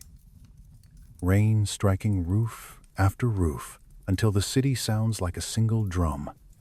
Water spilling from gutters, then from thresholds, then through courtyards where cooking fires hiss and go black. People lifting baskets, mats, children, jars, anything that might still be saved. Someone shouting that the canal has overtopped. Someone else shouting that the river wall has broken. Oxen pulling against their tethers. A cartwheel half submerged already. Sandaled feet sliding on wet clay. Doors flung open, then slammed shut again against a wind that pushes water sideways through every gap. Inside the vessel, the atmosphere is different, but not calm. Atrahasis and those with him listen as the outer world changes from habitation to assault. Timber groans. Animals stamp and call. Pitch gives off its heavy, warm smell. The inside air is close with fear, fodder, damp fiber, and breath. Every sound from outside arrives muffled but magnified by the knowledge of what it means. Roof collapse. Wall failure. Human voices crying out and then vanishing into the general roar. The old stories sometimes compress this part into stately summary, but the mind resists compression here. Catastrophe is made of details. A jar floating in a room where it was once kept on a shelf. A reed screen torn free and turning in water. A mother trying to lift a child higher while water rises against her knees. Temple stairs turning into rapids. A shrine lamp extinguished. The smell of bitumen and sewage and river mud all churned together into one sickening breath of destruction. And over all this, the gods watch, or perhaps fail to watch cleanly. In some traditions, even the divine assembly becomes afraid of the force it has unleashed. Ishtar laments. The Anunnaki cower They gather far off like flies around the thought of future offerings they have now endangered. This is one of the strangest, darkest reversals in the whole narrative. The gods authorize annihilation and then recoil from its scale.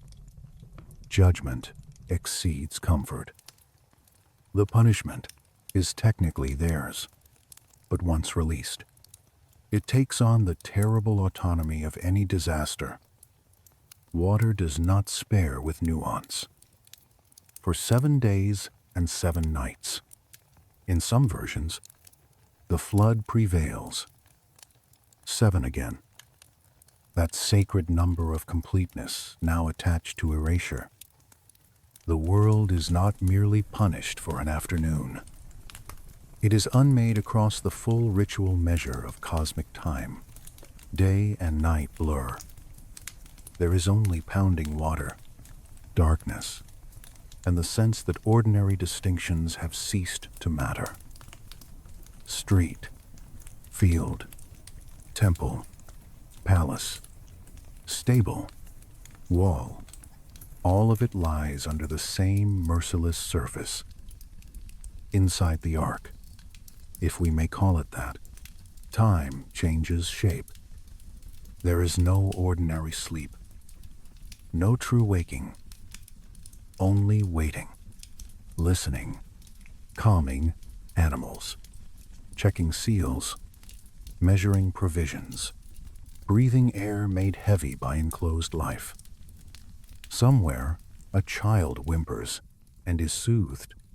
Somewhere, grain is redistributed in smaller portions than anyone wants. Someone touches the inner wall, as if touch could feel how violent the water is beyond it. Now and then, the entire structure lifts, drops, twists, or strikes something hidden beneath the flood. Each movement reminds those inside that salvation is only relative. They are not safe in any deep sense. They are merely afloat. I have always thought that is an important distinction. Survival in ancient flood stories is not comfort. It is suspension. To endure catastrophe is to remain inside uncertainty while the familiar world disappears. Outside, the cities are gone. Think of Nippur, Uruk, Eridu, or the countless unnamed settlements smaller than they were. Their streets erased, their storehouses broken open by water, clay tablets dissolving where they were not baked, reeds, doors, beams, cooking vessels, woven mats, all swept into a moving plain of wreckage. Human achievement, so carefully assembled over generations, made suddenly weightless and then submerged. The theology here is devastating because it knows exactly what a city means and destroys it anyway. And yet, the flood is not only a punishment of structures, it is also a silencing. The complaint that humans were too noisy reaches its monstrous fulfillment here. Their clamor is ended by something louder. The gods sought rest from sound and created a world in which only storm speaks. That irony is too sharp to miss. In trying to quiet humanity, the divine assembly unleashes the most deafening event in the mythic memory of the region. Then, slowly, the rage begins to spend itself. Rain slackens. The continuous battering on the vessel roof softens into irregular strikes. Wind still moves, but no longer like command. A different silence approaches, and this one is almost harder to bear because it follows annihilation. Imagine the first hour when those aboard realize the storm has passed its peak. No one celebrates immediately. The body does not trust sudden quiet after terror. They simply listen. Animals quiet a little. Someone exhales in a way that is nearly a sob. The vessel still floats. That fact feels impossible and absolute at once. When light returns, it reveals not a renewed earth, but a drowned one. Water in every direction. No lane. No wall. No field pattern.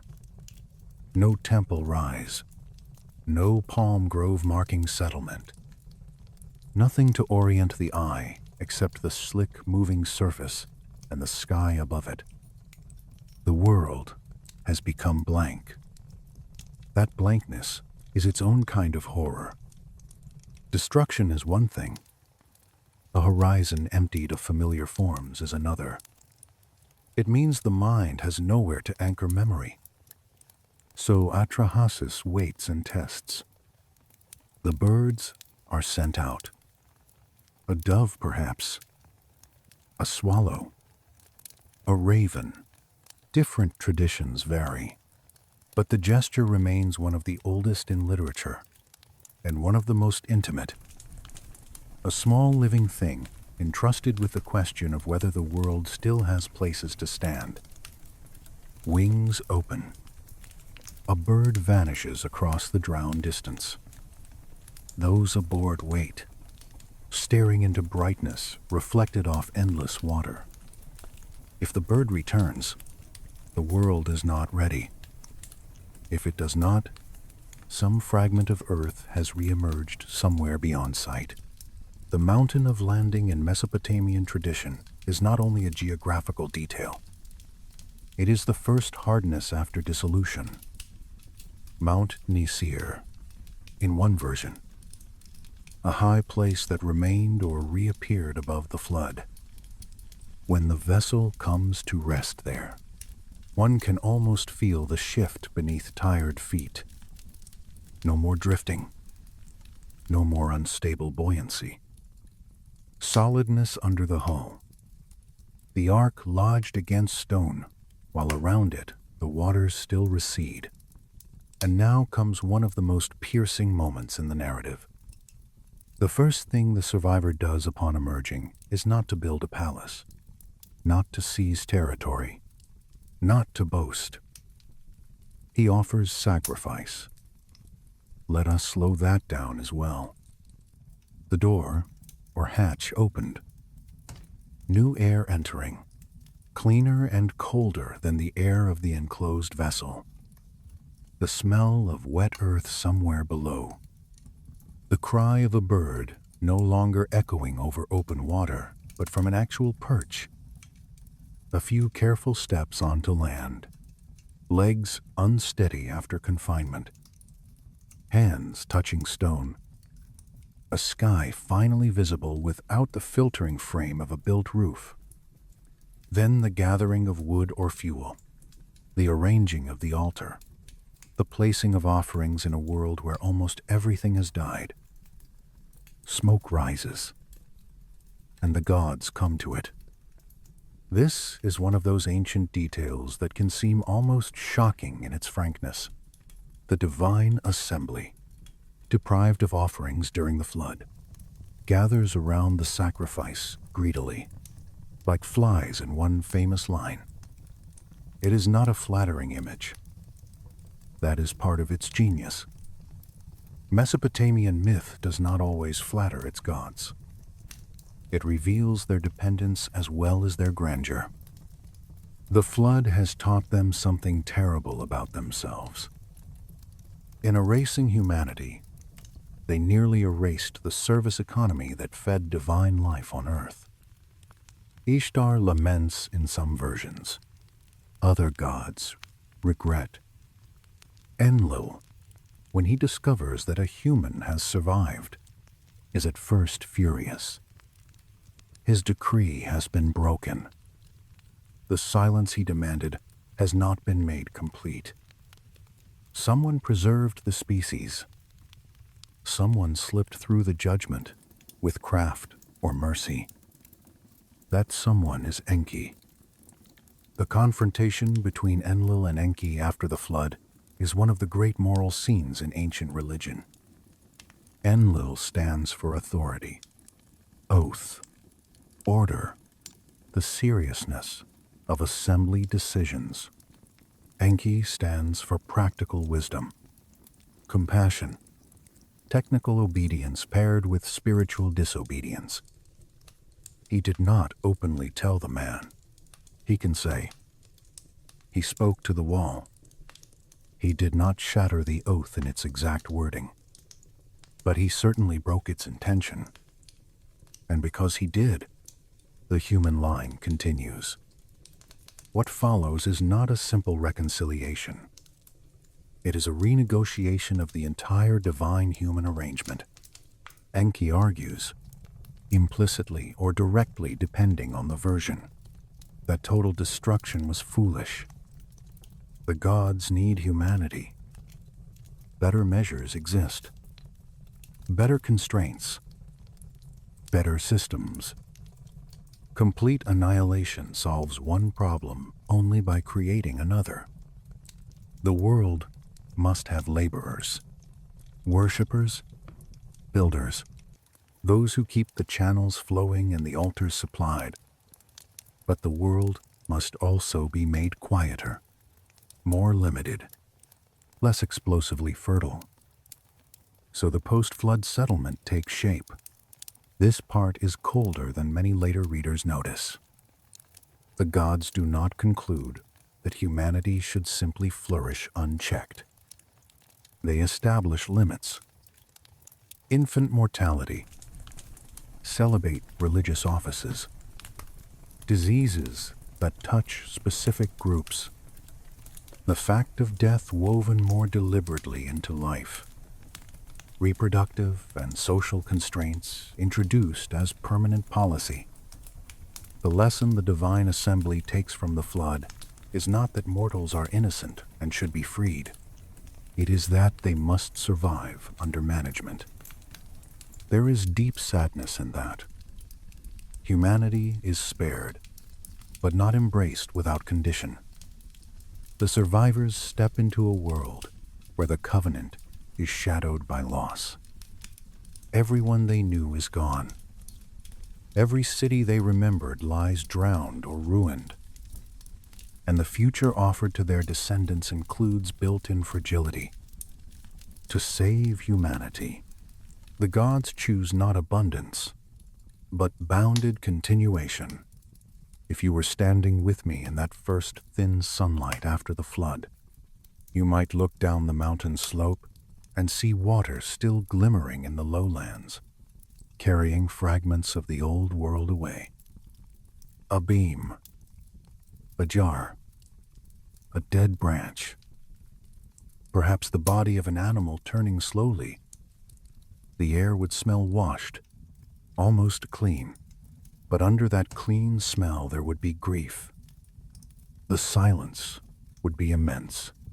No longer the silence Enlil wanted, but something heavier.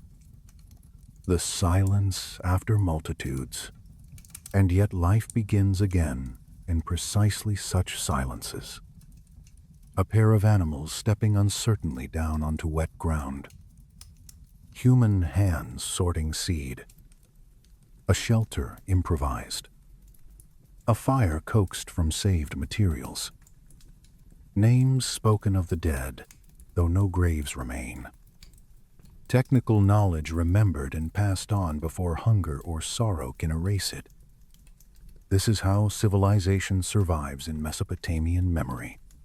Not by immunity from destruction, but by preservation through one vessel, one warning, one God who could not fully obey severity. The flood story lingers in the imagination because it joins together so many unbearable truths. Power can become irritated with the lives it depends on. Creation does not guarantee safety. Catastrophe can arrive through ordinary natural elements amplified beyond resistance. Survival can be an act of intelligence more than strength, and after judgment, life returns altered, chastened, and never quite innocent again. Soon the Anunnaki will move from this flood-scarred settlement into a different arrangement with humanity. They will take up permanent residences in cities. Patron gods will rule urban centers. Temples will become administrative hearts. Kingship will be renewed under divine sanction. The world after the flood will not be a wilderness forever. It will become structured again, perhaps even more deliberately than before. But the memory of drowning will remain beneath it all, like dark water under fresh foundation. Every later wall in Mesopotamia, every canal repair, every temple staircase, every royal claim to divine favor carries some faint knowledge of what happened when the gods withdrew patience and opened the deep. The flood does not end the Anunnaki story. It gives it a scar, and from that scar rises the next phase of their rule, a world in which divine authority will descend, not through one overwhelming catastrophe, but through cities, laws, patronage, ritual, and the careful, dangerous closeness between gods and the urban worlds built in their names. After the waters withdraw, the world does not feel reborn. It feels reduced. Mud lies where streets once held processions. Reeds cling to banks in strange new places. The air smells of wet clay, ash, and beginnings that no one asked for. Survivors step carefully, as if the earth might still give way beneath them. Their eyes move across the altered land looking for old markers. A shrine stone, a familiar bend in a canal, the shape of a city wall against morning light. Often there is nothing to find. The flood has not only killed, it has rearranged memory. And yet this is the hour in which Mesopotamian order gathers itself again. The Anunnaki do not remain forever as distant judges above catastrophe. The stories begin to place them more firmly into the geography of cities, temples, and named powers. If the world is to continue, it must be administered. If humanity is to remain, it must remain within structures. The great divine answer to flood is not freedom. It is organization. So kingship descends again. That old phrase returns like a weight placed carefully on fresh clay. Kingship descended from heaven. In the imagination of Mesopotamia, this is not poetry alone. It is constitutional memory. Rule is not invented below. It is granted from above. After the flood, after the thinning of humanity, earthly authority must be reauthorized. Cities receive patron gods. Temples rise as fixed points between heaven and earth. The human world becomes legible again by being divided into sacred jurisdictions. I have always found this stage strangely beautiful and a little oppressive. The flood gives way not to wandering wilderness, but to systems. Every channel measured, every wall aligned, every offering scheduled, every ruler legitimate only if a god accepts the arrangement. The Anunnaki become less like a blurred ancestral chorus and more like a governing network. Enlil takes his central dignity at Nippur. Enki remains tied to Eridu and the sweet waters beneath the earth. Inanna burns at Uruk with all her dangerous doubleness, desire and war held in one radiant body. Nana, the moon god, rules at with measured silver regularity. Utu crosses the sky as witness of justice. Ninhursag, mothering and shaping life, remains woven through the logic of fertility and birth.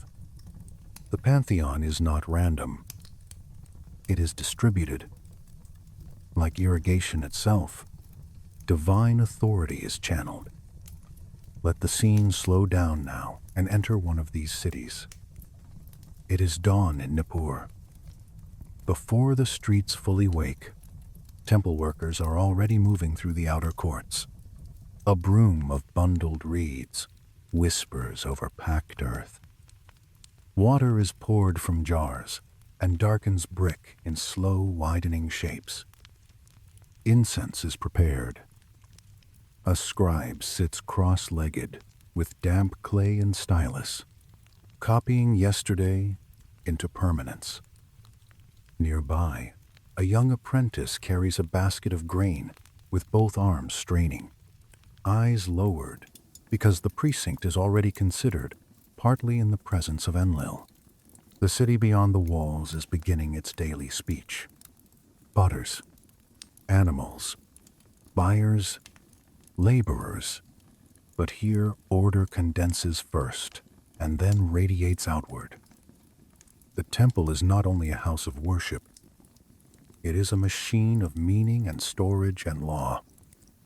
Grain comes in, wool comes in, oil, beer, fish, livestock, timber, worked metal, labor obligations. All of it moves through sacred administration. The god is fed, clothed, honored, praised, entertained, and through that service the city itself remains intelligible. To neglect the temple is not merely irreligion. It is civic danger. That is why the ziggurat matters so much. A step tower rising from the city plain is not only architecture. It is a statement in baked brick. Heaven and earth are not naturally close. They must be linked through labor, geometry, and liturgy. Each ascending level narrows. Each terrace lifts the eye and the foot. Priests climb where ordinary people do not. Above them, the cult statue waits in its chamber, washed, dressed, adorned, presented with meals like a living sovereign. The god is not thought absent from the image. The image is the point through which divine presence becomes governable in urban life.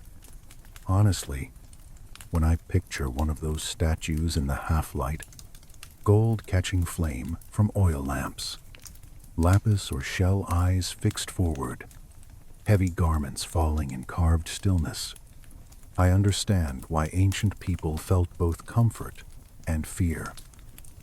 A statue does not blink. It does not turn away. It receives and judges at the same time. Enlil in Nippur, Marduk later in Babylon, Inanna in Uruk. Each divine residence requires staff, wealth, discipline, and memory. Priests and priestesses do not merely recite praise. They manage estates. They calculate lunar cycles. They interpret omens. They oversee workshops where textiles, metal tools, and ritual objects are made. They keep archives. They mediate disputes. They tell rulers whether the gods approve or have withdrawn favor. The temple and the state are braided together so tightly that it is difficult to say where one ends. This is why the patron deity system becomes the next great structure of Anunnaki power. A city is not just a city. It is the earthly estate of a god. To attack a city is to challenge its patron. To rebuild a temple is to renew a cosmic treaty. To sit on a throne without divine sanction is to risk becoming merely a man in fine cloth, soon to be removed. And the rituals that hold all this together are as physical as they are theological. Bread is baked. Animals are selected and washed.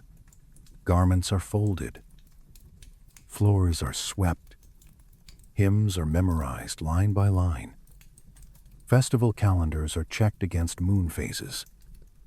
Musicians tune strings in courtyards, while smoke rises in patient threads through morning air. The annual cycle itself becomes a wheel of divine maintenance. At Uruk, this wheel turns around Inanna with particular intensity. She is never simple. Love, fertility, battle, kingship, hunger, radiance, grief. She gathers opposites into one body. Her sacred marriage rite with the king becomes one of the most haunting expressions of how divine and political authority meet. The ruler does not merely serve her. For a moment in ritual, he becomes Dumuzi, her shepherd consort, temporary participant in a cosmic union that renews both the land and the throne. It is sensual in symbol, political in consequence, agricultural in hope, and shadowed always by tragedy, because Dumuzi is also the beloved who dies and descends. Imagine the preparations. The chamber high in the temple complex being cleaned and perfumed. Linen shaken out and spread smooth. Lamps trimmed. Priests moving in hushed precision. Outside, the city alive with festival motion. But inside the upper sacred space, everything narrowed toward one enacted mystery. The king, washed and dressed, breathing more quickly than he wishes to reveal. The high priestess or ritual counterpart, bearing the goddess through voice, presence, and learned gesture. Below them, the city waits for blessing, for fertility, for legitimacy, for assurance that the union of heaven and earth has not failed this year. If you were standing in a lower court that evening, you would smell beer and cedar smoke, hear musicians in the distance, and feel the strange pressure of collective hope. Crops depend on rain and labor, yes, but they also depend on the city believing itself still held within divine rhythm. At the atmosphere is different, more measured, more silver than red, if that makes sense. Nana, Lord of the Moon, governs time itself through phases and return. His temple is not only a devotional center, it is a calendar machine. Priests watch the sky, count intervals, reconcile lunar months with the needs of agriculture and ritual. You can almost hear the scratch of stylus on tablet in moonlit rooms where numbers become forms of obedience. Time in Mesopotamia is never merely empty duration. It is sacred administration. Utu, crossing daily, gives another layer. Justice. Oaths are sworn beneath his witness. Contracts invoke his seeing light. A person can lie to a neighbor, perhaps even to a ruler for a time, but the sun god is imagined as seeing every open deed. That is one reason law codes begin the way they do. Kings claim not that they invented justice, but that gods placed it in their hands. Anu and Enlil authorize. Utu witnesses. The ruler executes. Law becomes not human invention, but vertical transmission. You can feel how useful and how frightening that is. A legal judgment is no longer only the opinion of officials. It is backed by the sky. And then there is Enki at Eridu, perhaps the most tenderly complex presence in this whole arrangement. Even after the flood, even after his clever resistance to divine severity, he remains the lord of fresh water, wisdom, craft, and hidden solutions. His temple schools become places where knowledge itself is sanctified. Irrigation plans, medical recipes, technical instruction, scribal discipline. The old Mesopotamian insight here is profound. Practical intelligence is divine gift. To know how to direct water, heal a wound, mix compounds, or calculate volumes is not secular in the modern sense. It is participation in the order Enki protects. If you stand in imagination inside one of those temple rooms, the details become intimate. A reed pen trimmed to shape, a tablet smoothed with patient fingers, a teacher correcting a student's wedge marks while outside somewhere, a smith works bronze, and a canal overseer argues over sluice timing. Civilization feels less like abstraction and more like a series of practiced motions under divine patronage. But power does not stay still. As Babylon rises politically, so too does Marduk. This is one of the great theological transformations in Mesopotamian religion. A city grows, an empire gathers, and soon its god must become more than local. The old hierarchy bends to new supremacy. Marduk, once not the highest, is elevated through myth, ritual, and imperial confidence until he becomes king of the gods in Babylonian imagination. The story that gives this change its sharpest form is the great creation epic in which Marduk defeats Tiamat, the Chaos Sea.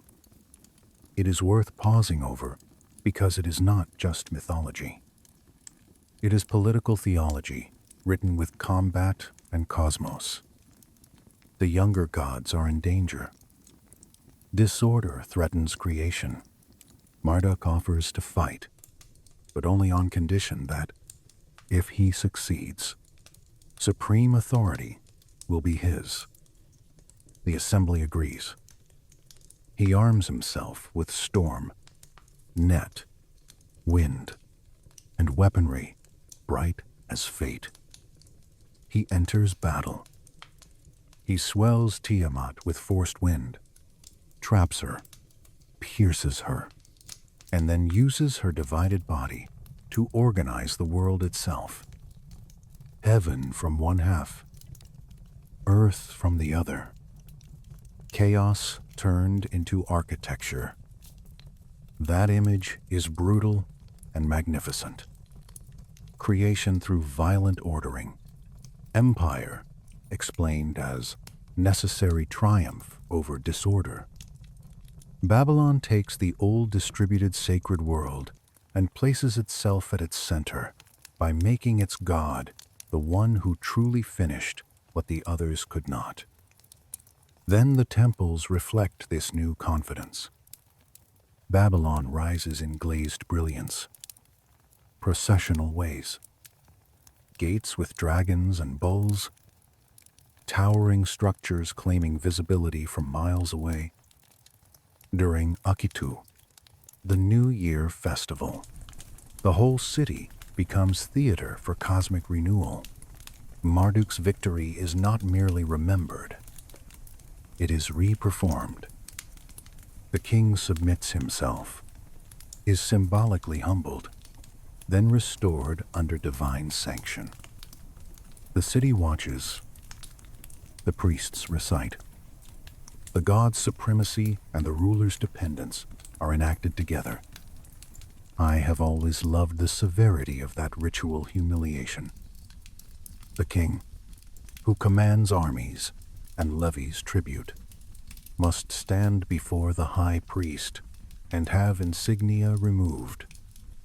His power is shown to be borrowed. It can be returned, but it is never his by right alone. In that moment, Mesopotamian theology says something very old and very sharp. No earthly order sustains itself. All order requires sanction from beyond the throne. So Part 7 closes in a world no longer drowned, but not at peace in any simple sense.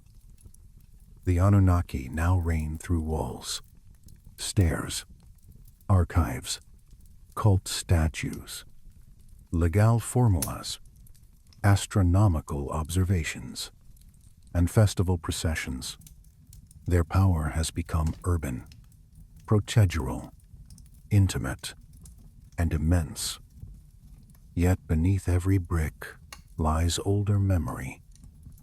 The flood, the argument in heaven, the truth that creation can be revised, constrained, punished, and reorganized. And the centuries will keep moving. Assyria will sharpen divine war. Babylon will crown Marduk. Foreign empires will arrive with new languages and new habits of thought. The old gods will not vanish at once. They will be translated, merged, resisted, revived, misread, studied, and imagined anew. The next chapter of their story is not one of sudden disappearance, but of long transformation. The temple lamps still burn for now, but other winds are already approaching from beyond the horizon. The clay is still soft beneath the stylus. The smoke still climbs in thin lines, but history has begun to lean, and even the oldest gods can feel the weight of a changing age. The old gods do not disappear in a single night. That is one of the saddest and most human truths in the long story of the Anunnaki.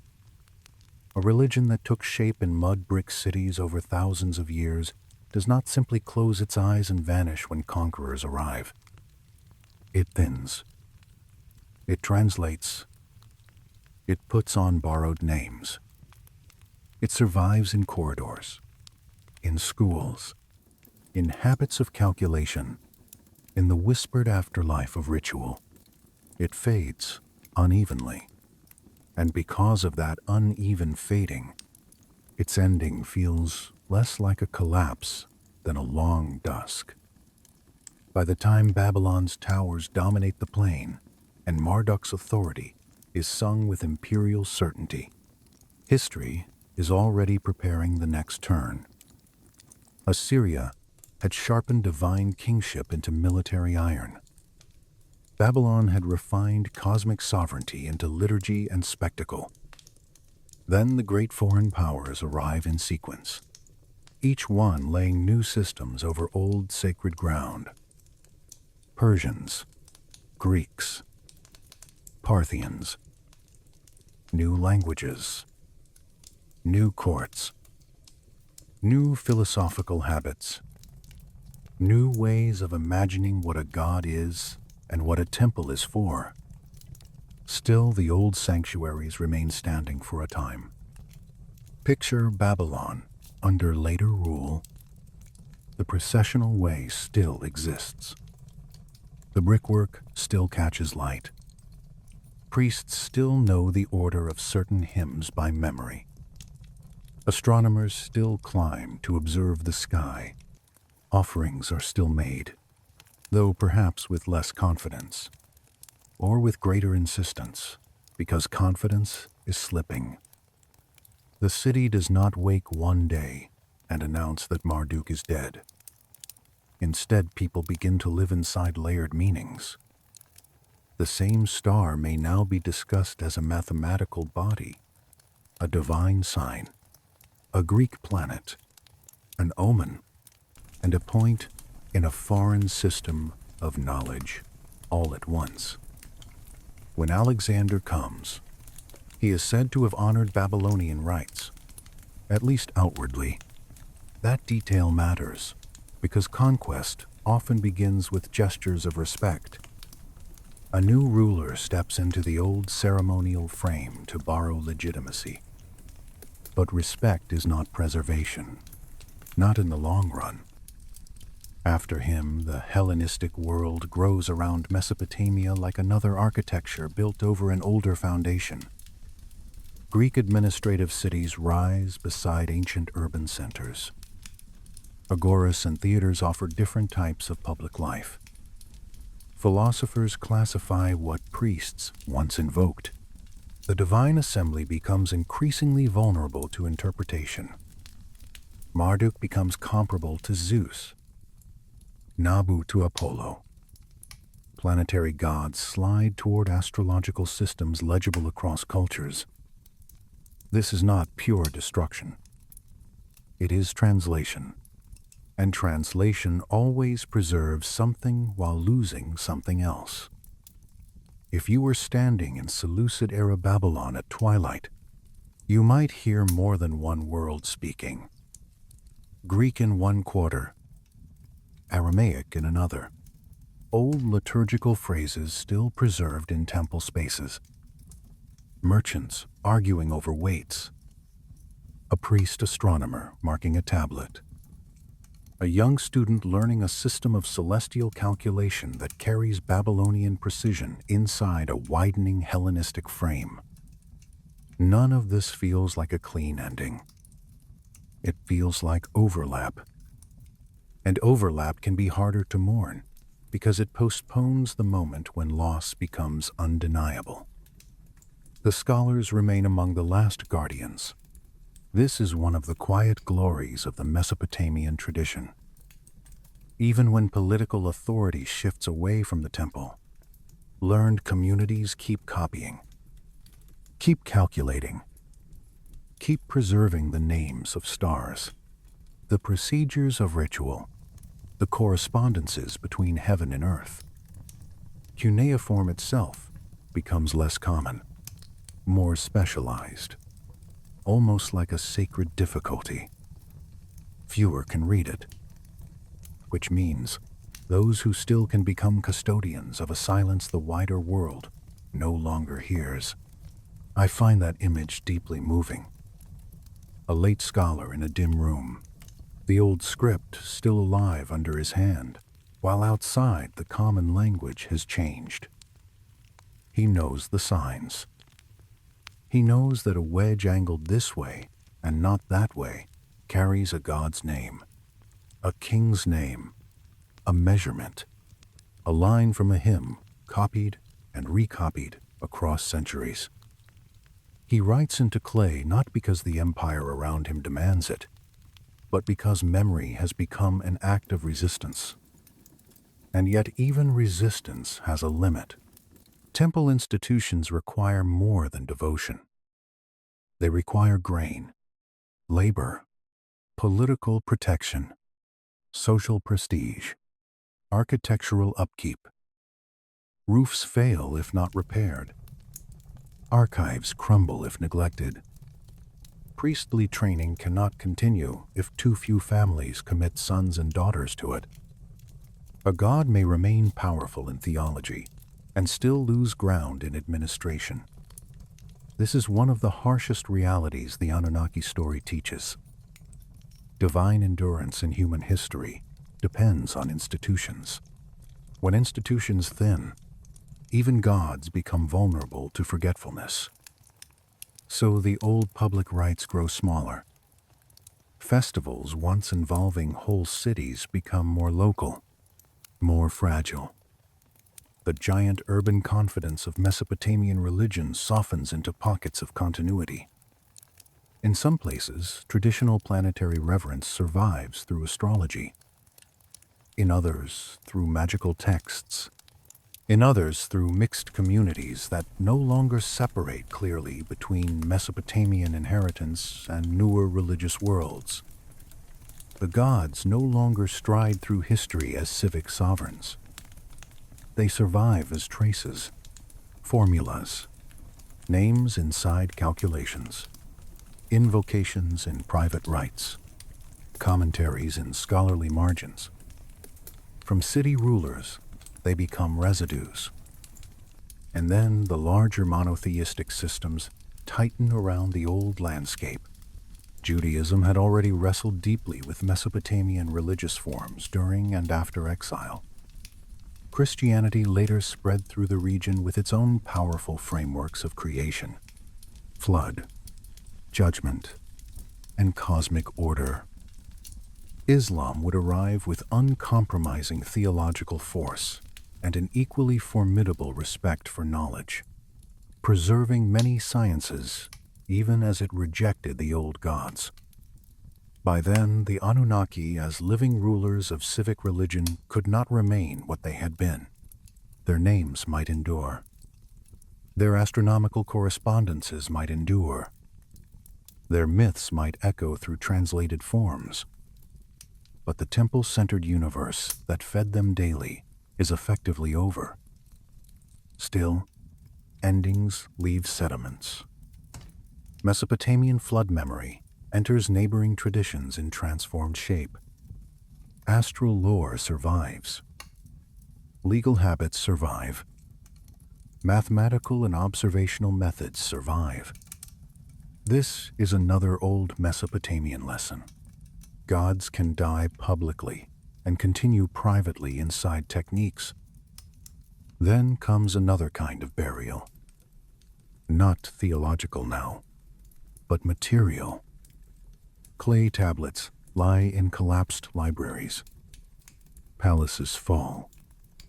Temple walls erode. Sand enters rooms where hymns were once sung. Bricks are robbed for later buildings. Names survive in scattered classical references, in misunderstood reports, in half-remembered king lists. For many centuries, the old script is unreadable. This may be the deepest sleep the Anunnaki ever enter. Not merely loss of worship, but loss of legibility. The signs remain physically present in the earth, but human eyes can no longer unlock them. A civilization goes mute. You know that feeling when a room is full of books in a language no one around you can read. That is how Mesopotamia existed for a very long time. Buried speech, silent intelligence. Gods trapped in unread clay. And then, astonishingly, the silence begins to crack. In the modern era, travelers, antiquarians, excavators, philologists, and stubborn scholars gather fragments without fully understanding at first what they hold. Broken tablets, strange wedge-shaped marks, colossal ruins. The decipherment of cuneiform becomes one of the great resurrections in intellectual history because it is not merely translation. It is the reopening of a dead library on a continental scale. A scholar leans over copies of inscriptions, comparing repeating clusters. A name is guessed. A title is tested. A grammar slowly emerges where before there was only mute pattern. Museum storerooms fill with tablets from Nineveh, Babylon, Nippur, Ur. Then the sudden realization arrives that these are not random scratches alone. They are hymns, epics, flood stories, legal codes, myths, prayers, star lists, medical texts, letters, commentaries. A lost civilization rises, not from magic, but from patience. George Smith reads floodlines and feels the old story surface again. Samuel Noah Kramer brings Sumerian literature into modern hearing. Archaeologists clear temple platforms, layer by layer, discovering that some sacred places were rebuilt and rebuilt and rebuilt, as if a city kept trying to touch the same piece of heaven across millennia. Honestly, it is difficult not to feel tenderness here. For so long, the Anunnaki slept in pieces. Then modern hands lifted them back into speech. Of course, modernity has not treated them gently either. Once rediscovered, the Anunnaki enter not only scholarship, but popular imagination. ancient gods with strange names, flood narratives older than Genesis, creation through clay and divine blood, city temples, sky authority, long king lists, cosmic assemblies. All of it invites wonder. But wonder can move in two directions. One toward disciplined listening, the other toward fantasy. So the modern afterlife of the Anunnaki splits. On one side stand historians, philologists, archaeologists, and careful readers who understand these beings as theological and political presences within the world's earliest urban civilizations. On the other side stand speculative visions, ancient astronauts, hidden planets, genetic manipulation, extraterrestrial kings, mining gold, and engineering humanity. These stories became famous because they satisfy a modern hunger for spectacle. They replace slow cultural development with intervention. They turn difficult texts into coded science fiction. I understand the temptation, but there is a quieter grandeur in the truth scholars have uncovered. Human beings, in the first cities, created a theology of astonishing sophistication. They imagined power, justice, disaster, administration, pity, rebellion, kingship, labor, and cosmic order in forms still sharp enough to move us. We do not need aliens to make the Anunnaki profound.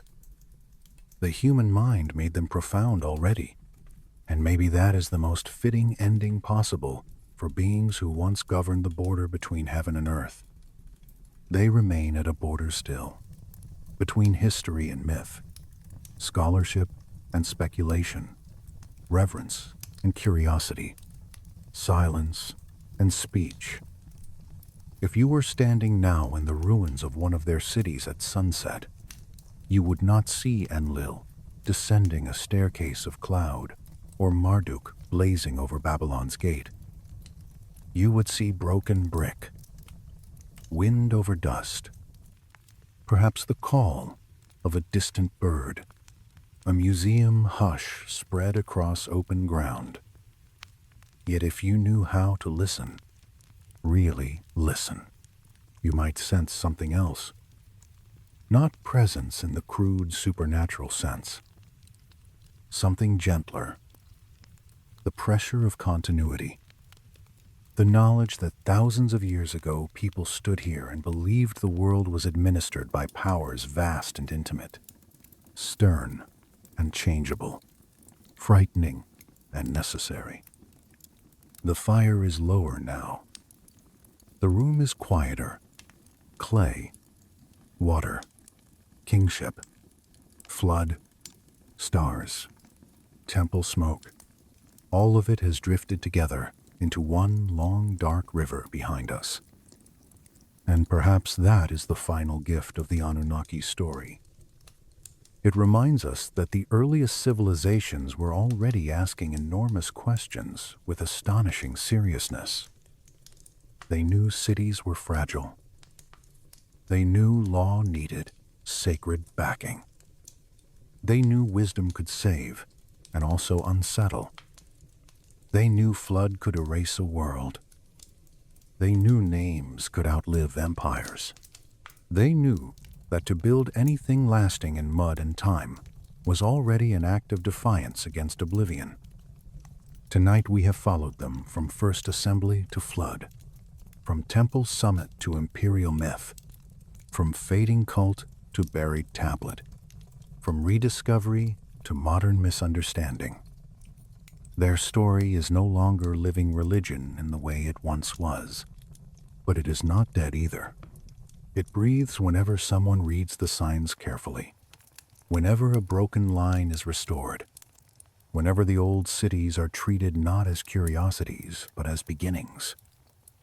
So let the last image be simple. A tablet on a table, Fresh clay once, now hardened by time. Wedge marks cut by a careful hand nearly 5,000 years ago. A lamp burning nearby then. A lamp burning nearby now. In another age, over another reader. Between those two small circles of light stretches all the darkness we have crossed tonight. And still the words endure. Good night.